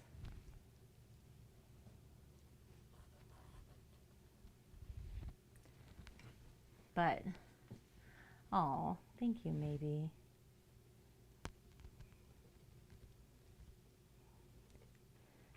This was definitely a, what's Bob Ross say? A happy accident, right?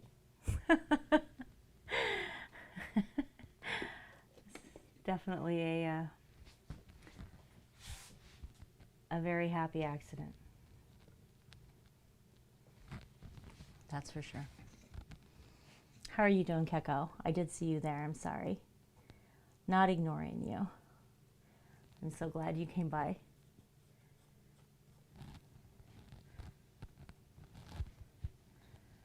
Want to make sure those edges are even. Okay. So we're going to move this. This is amazing. I am just so moved.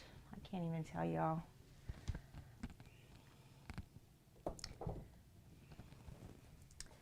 We'll get there over there so it can sit and dry.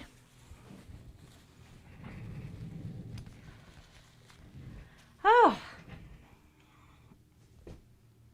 I was not ready for that moment. That's a good moment. So the type of painting that I was doing was an overpour with one of these jars. Completely not what I planned for maybe at all. Ketchup and mustard, right? It does. Just finished watching a leather crafter. Well, that's very cool. That's very cool. Maybe would you like this container to go with it? You're doing cross stitching. That's awesome.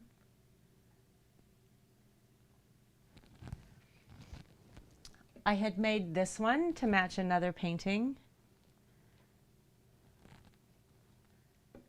Do you want me to finish this out and you can have it as well? Okay. Then we will do that.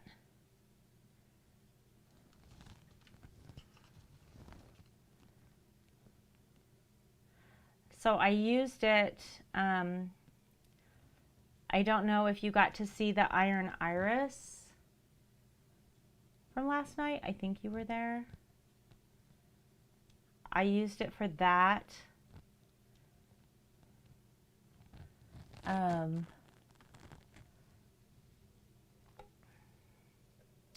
I really like how that one turned out. But I absolutely knew that there was no way I was going to duplicate it. It's just not going to happen, right? So it wasn't my intention to try, and it was my intention to do a dirty cup pour for your painting.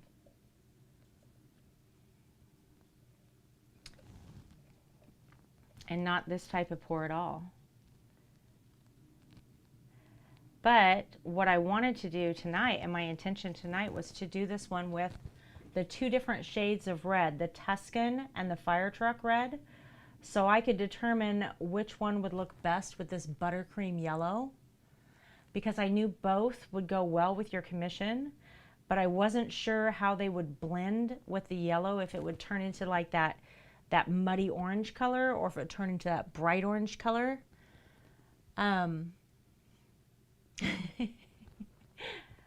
So that's what this one was all about, was me doing an acrylic pour, one, to demonstrate it for the stream, and two, to do a little color theory, right?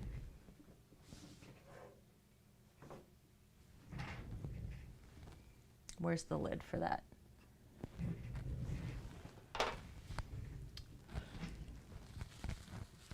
But yeah, so we ended up with both reds, which made this great, like, real red. Because this one, very, very bright, right? And this one, very, very dark. And this, I think, may be a shade lighter than a Chief's red, but it's pretty close. It's pretty close. That was exciting, guys. Okay, so I have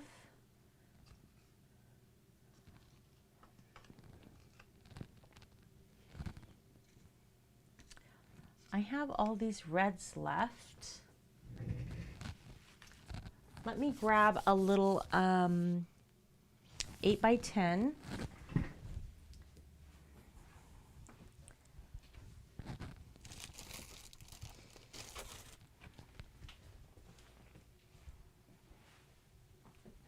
And how am I doing on time? What time is it? Ooh, we're gonna run over again tonight. I'm going to be late again. Sorry. Sorry, CreatiVets.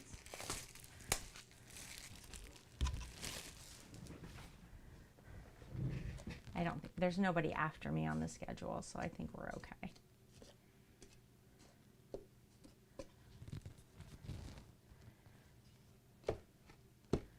All right. So no white. We're going to do a metallic black.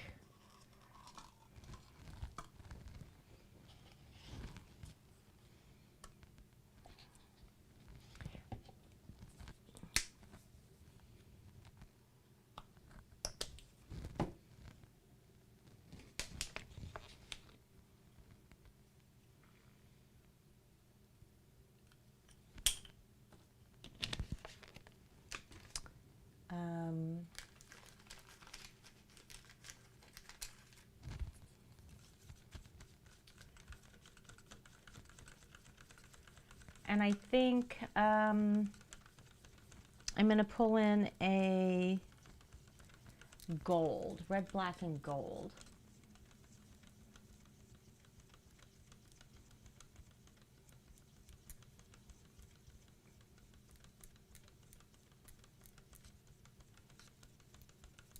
You know, we could do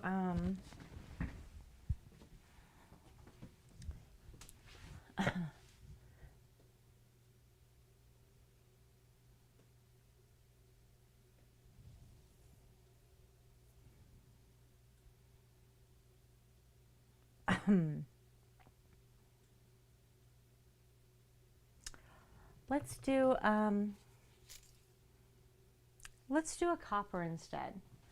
Let's do red, black, and copper. And we're going to do a dirty cut pour so you guys can see that, okay?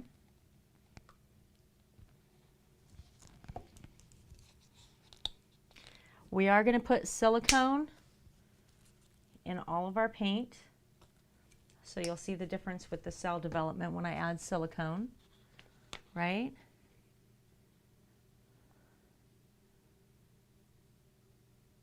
That what's designed and no one's after me. Oh, right. I was early once. I did finish early once.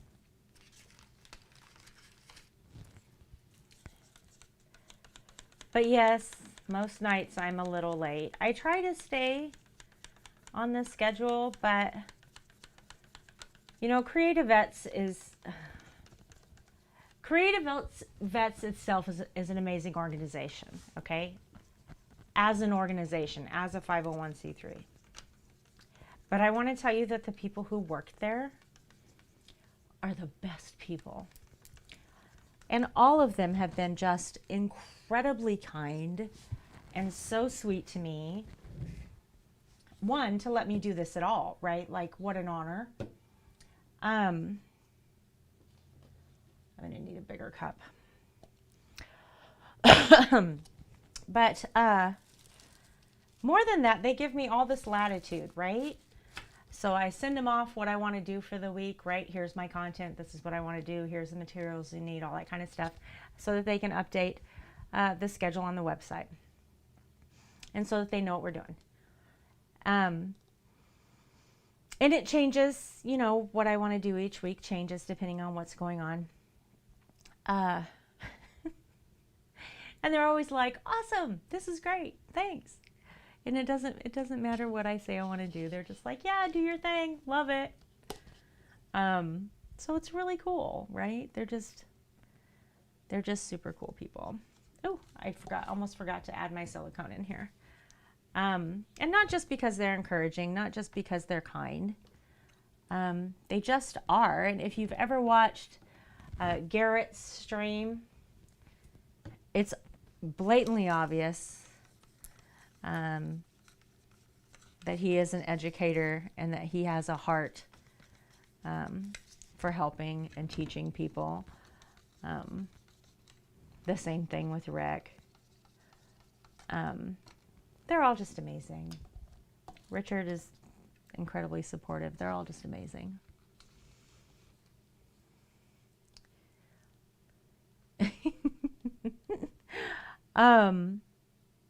Okay, so with a dirty pour, first in means last out, meaning whatever I put in this cup first, right, will be the last thing to come out of the cup. What I put in last, the last thing I pour in, will be the first thing to come out. So as you're deciding how you want this pour to look, you have to keep that in mind, right? So the last thing that I want to come out is this metallic, because I want that metallic to lay right over the top of this black. So I'm going to stack these colors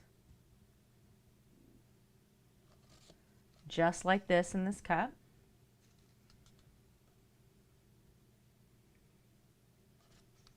And I'm not going to put them in here in a perfect order.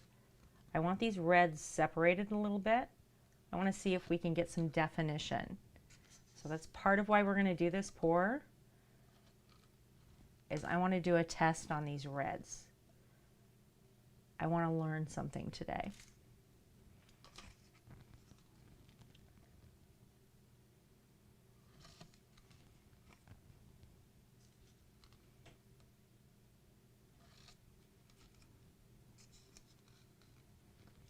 So I'm just pouring this paint down the side of the cup so that I get this nice layered effect, right? You don't have to pour it down the side of the cup. I like to pour it down the side of the cup personally, because I can stack that paint on top of each other. Part of it's going to fall down, don't get me wrong, right? It's going to get muddied up. But I want to keep this definition of the colors for as long as I possibly can.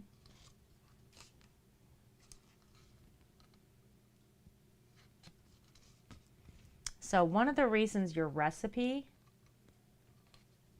needs to be consistent and your paints need to be weighted the same is because if one of these paints right here is heavier than the others, it'll fall to the bottom and change how this looks completely. And I won't get the effect I want. Last in means first out, right? Look at that cup. Look at those layers. Isn't that cool?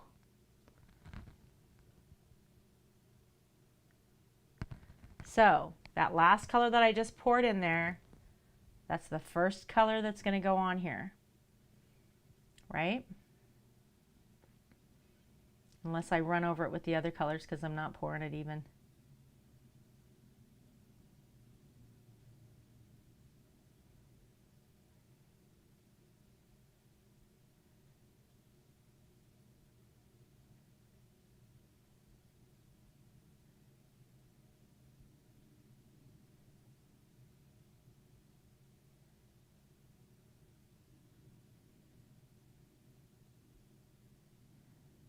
I really wish you guys could see what I see right now, but my hand is in the way.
We're going to lose a lot of this paint, okay?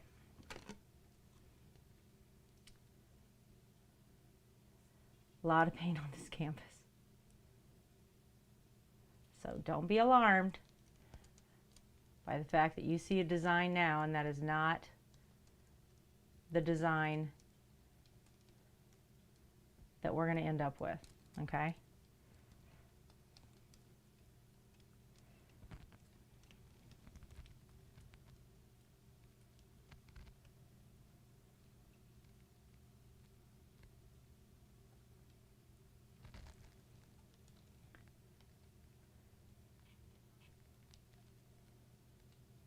We are, however, going to get some really, really cool cell development out of this.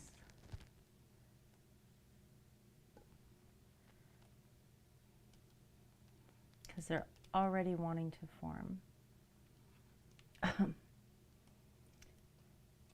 And I love that there's this black division forming. There's this halfway point that's forming in the middle of this.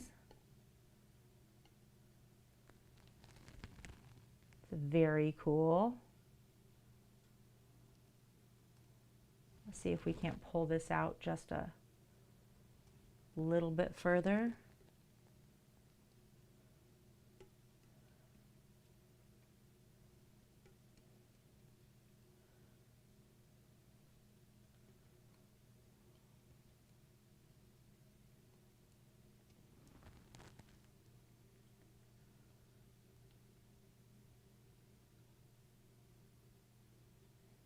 Move her down just a little bit more.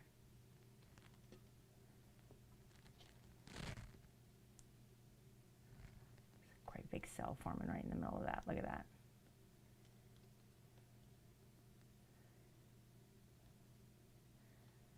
It's not where I want you.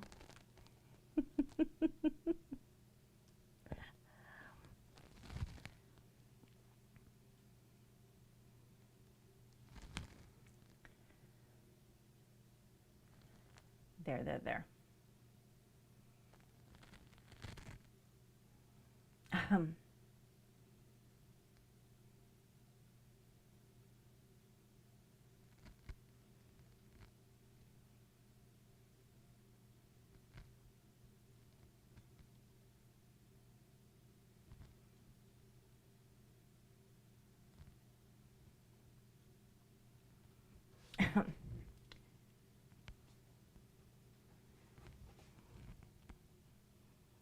Touch up these corners a little bit, and I can catch up with what you guys are having to say.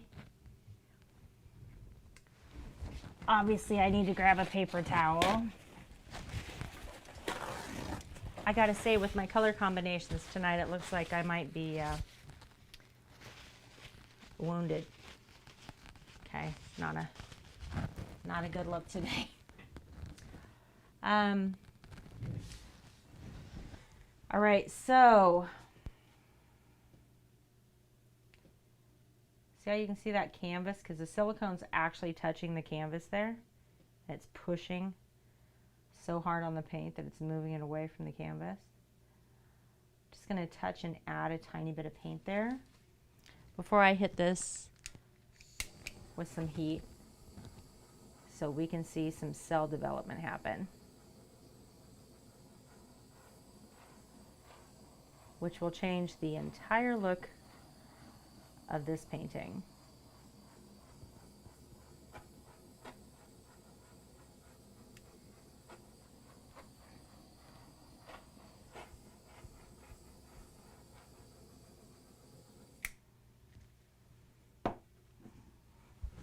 Now we're just going to let that develop. So let me zoom you in a little bit.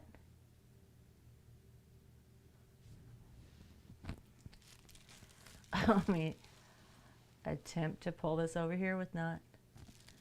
There we go. So you can start to see those cells developing. So that gold is pushing through those two reds and that black, right? So when you've made a choice to add silicone, there's no going back once you do it, right? It's going to develop cells. And there's nothing you can do about it. You're going to have to bring that silicone to the surface or you can have adhesion problems, or you won't be able to clear coat.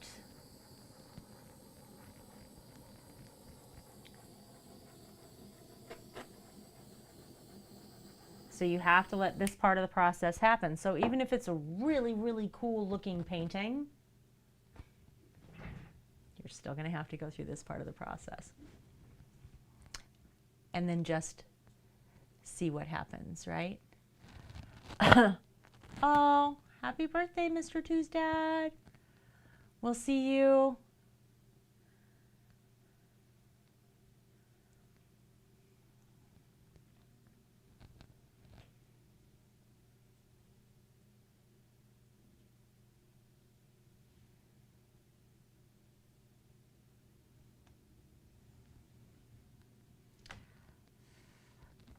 You know what? I liked that feathering that we had in the center at first, right? And I really think I want to see some of that. And it's very, very spotty, isn't it? So let's see if we can't pull some of that out. Get my hair out of my face.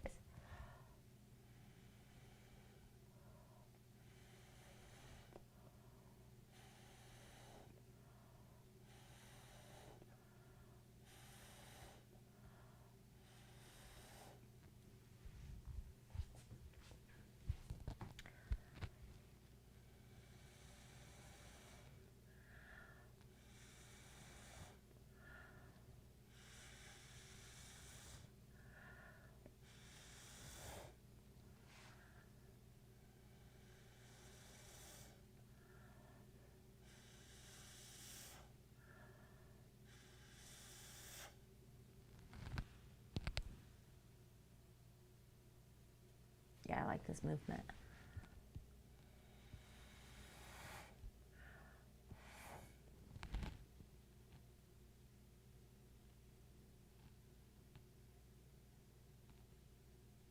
I don't think I'm going to do it on this side. I think I'm going to feather the whole thing out to the bottom.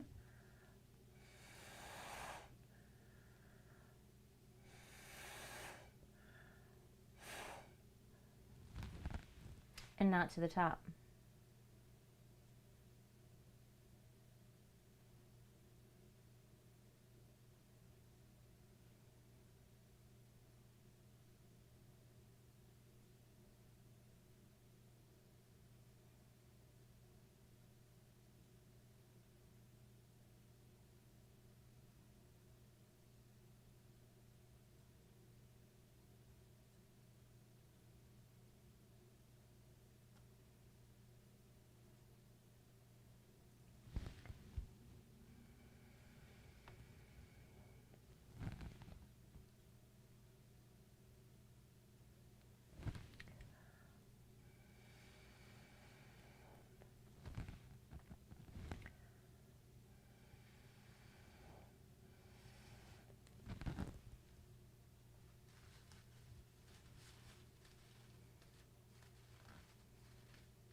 Yeah, I like that effect. Let me zoom out a little. It looks white. No white here. It's all shine. It's all shine. Now that I've blown this around, I'm going to add a little bit more heat over here.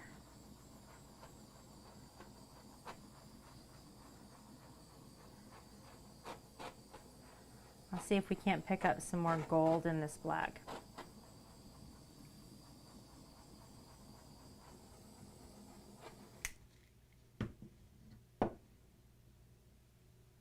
There we go. So I really like the black showing through the gold, right?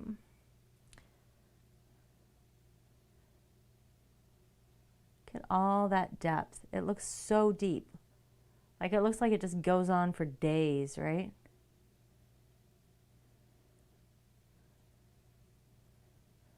And then look how vibrant this is down here. It's got that black lacing and then over here the gold lacing and then it goes back to black.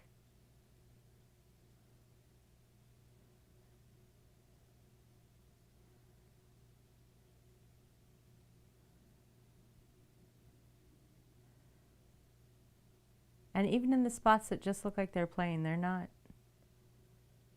There's all that color.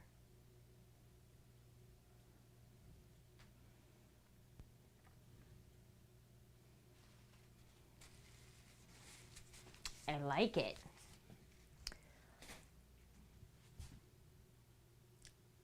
Maybe if you're still here, I cannot believe how vibrant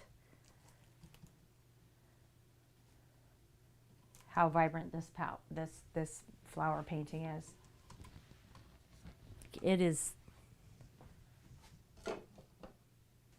outstanding. That is just outstanding.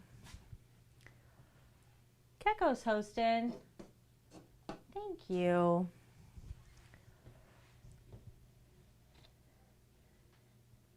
You like this one? Look at all those little details. Isn't that crazy? Right? I'm telling you, some things just need to happen, right? Hard to call some things a coincidence. Because that was unreal. Seriously, just blew my mind. I just can't believe how vibrant it is. It is so... It's a really cool painting. All right.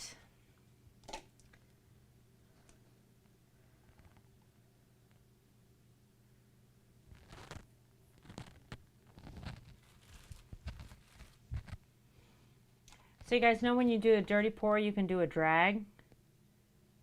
And it has this effect.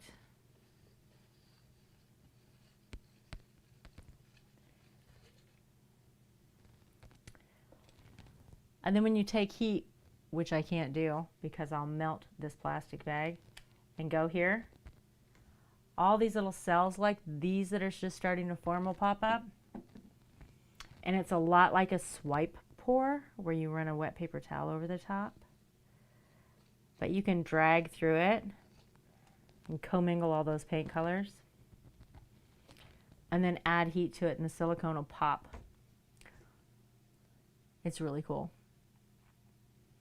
So one of the techniques that I have not done with you all is called a flip cup. So how late am I? Okay, I'm doing all right. You guys have never seen a flip cup. That's where I do a dirty pour, just like this one, right, where we pour in all the layers. I set it on my canvas. I set my canvas on top of the cup like this, and then I flip the whole thing, and then let the paint come out of the bottom of that cup slowly. So with a flip cup, last in is first on the canvas, right? So you pour it in the opposite way that you normally would have. Because when I do this, it's going to be buried under everything up here. So that rule isn't hard and fast like it is the other way. Does that make sense? So it's a little different. But I haven't done that with you guys yet. So we could do, I got paint everywhere. I got paint on my face. I got paint everywhere.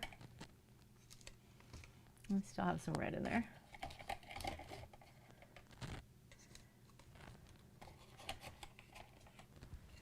But we did pretty good, right?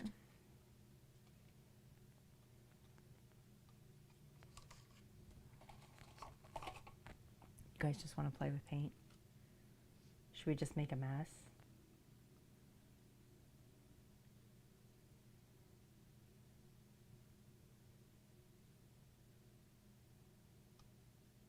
Look. There you go. Love you guys.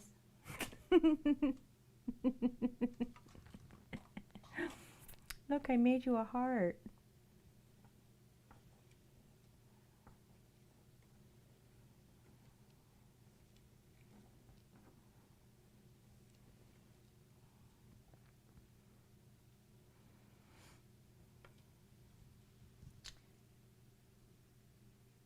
I don't think I have a comb in here. But I can show you with this.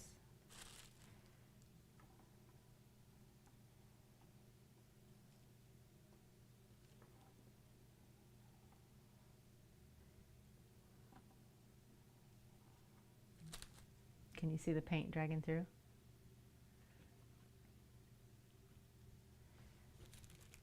It'd be easier with this yellow.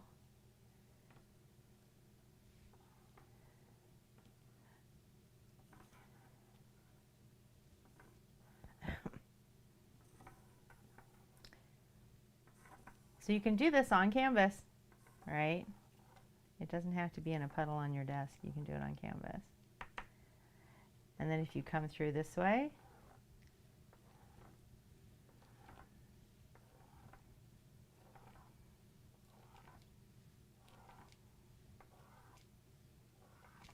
I'm sure you've all seen this design before, right?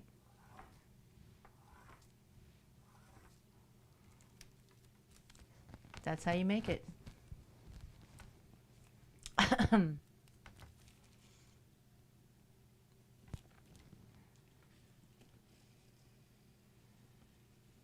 Look at all this paint. I used to worry so much about wasting all this paint. And it still bothers me, but there's nothing you can do about it. It's not like I can combine it after the Floetrol and the silicone has been put in it. Like, there's nothing I can do about it.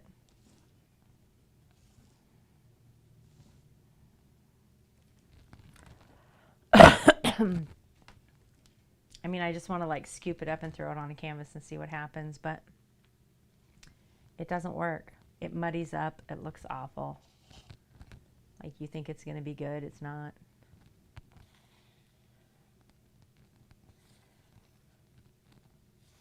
It is, however, a really good way to experiment.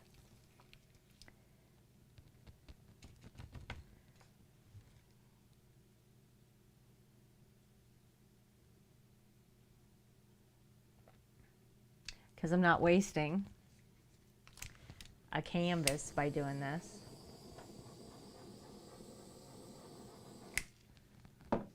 Enough paint in there, I don't think I melted my plastic. Look at all those cells from that. It is fun to play with.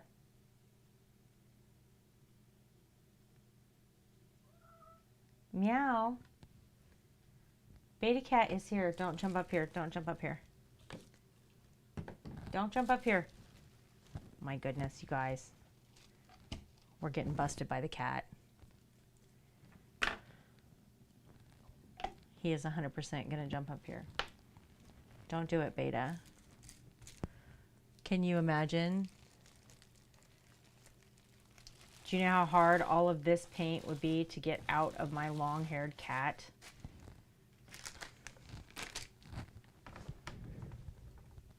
Okay, go ahead. No, don't get in it. Say hi, Beta. Say hi to Stream. Say hi, CreatiVets. This is Beta, the streamer cat. Or at least his butt, which is all he's showing you right now. Yes, he'd have it everywhere. He would have this everywhere. Sorry if that's loud, y'all. I'm just trying to get this in a bag before this cat wreaks havoc. Okay. I feel much safer now. I feel much, much safer now. CreatiVets, maybe say hi to you. CreatiVets. Beta, maybe say hi to you. Are you going to come say hi to everybody? Come say hi before we go. We got to get off of here. We're already late. You want to play?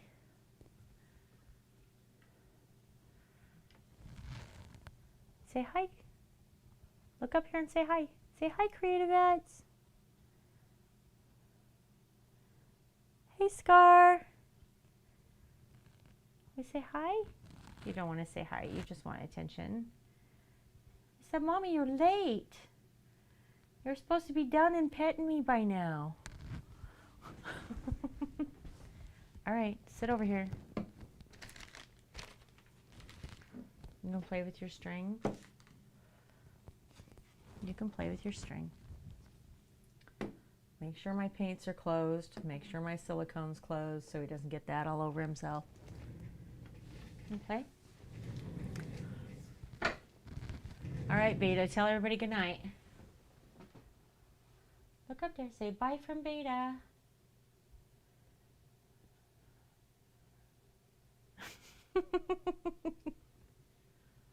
Tell everybody bye.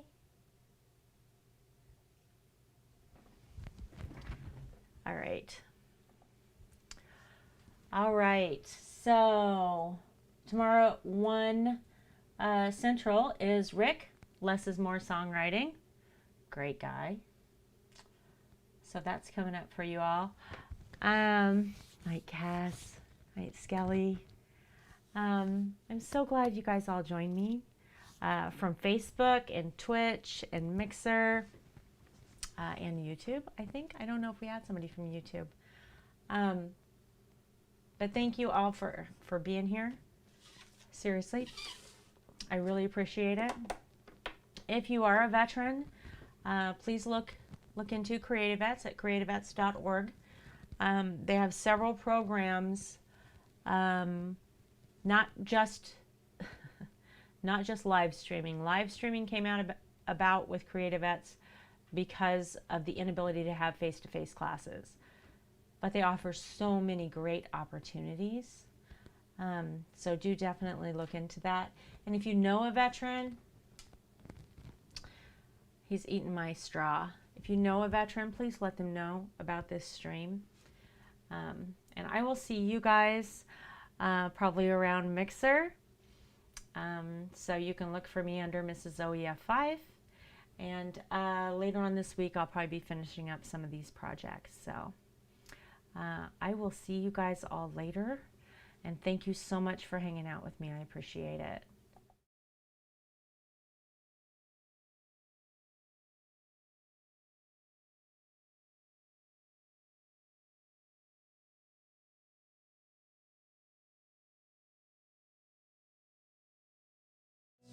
We are a nonprofit that's helping combat-disabled veterans heal through the arts and music.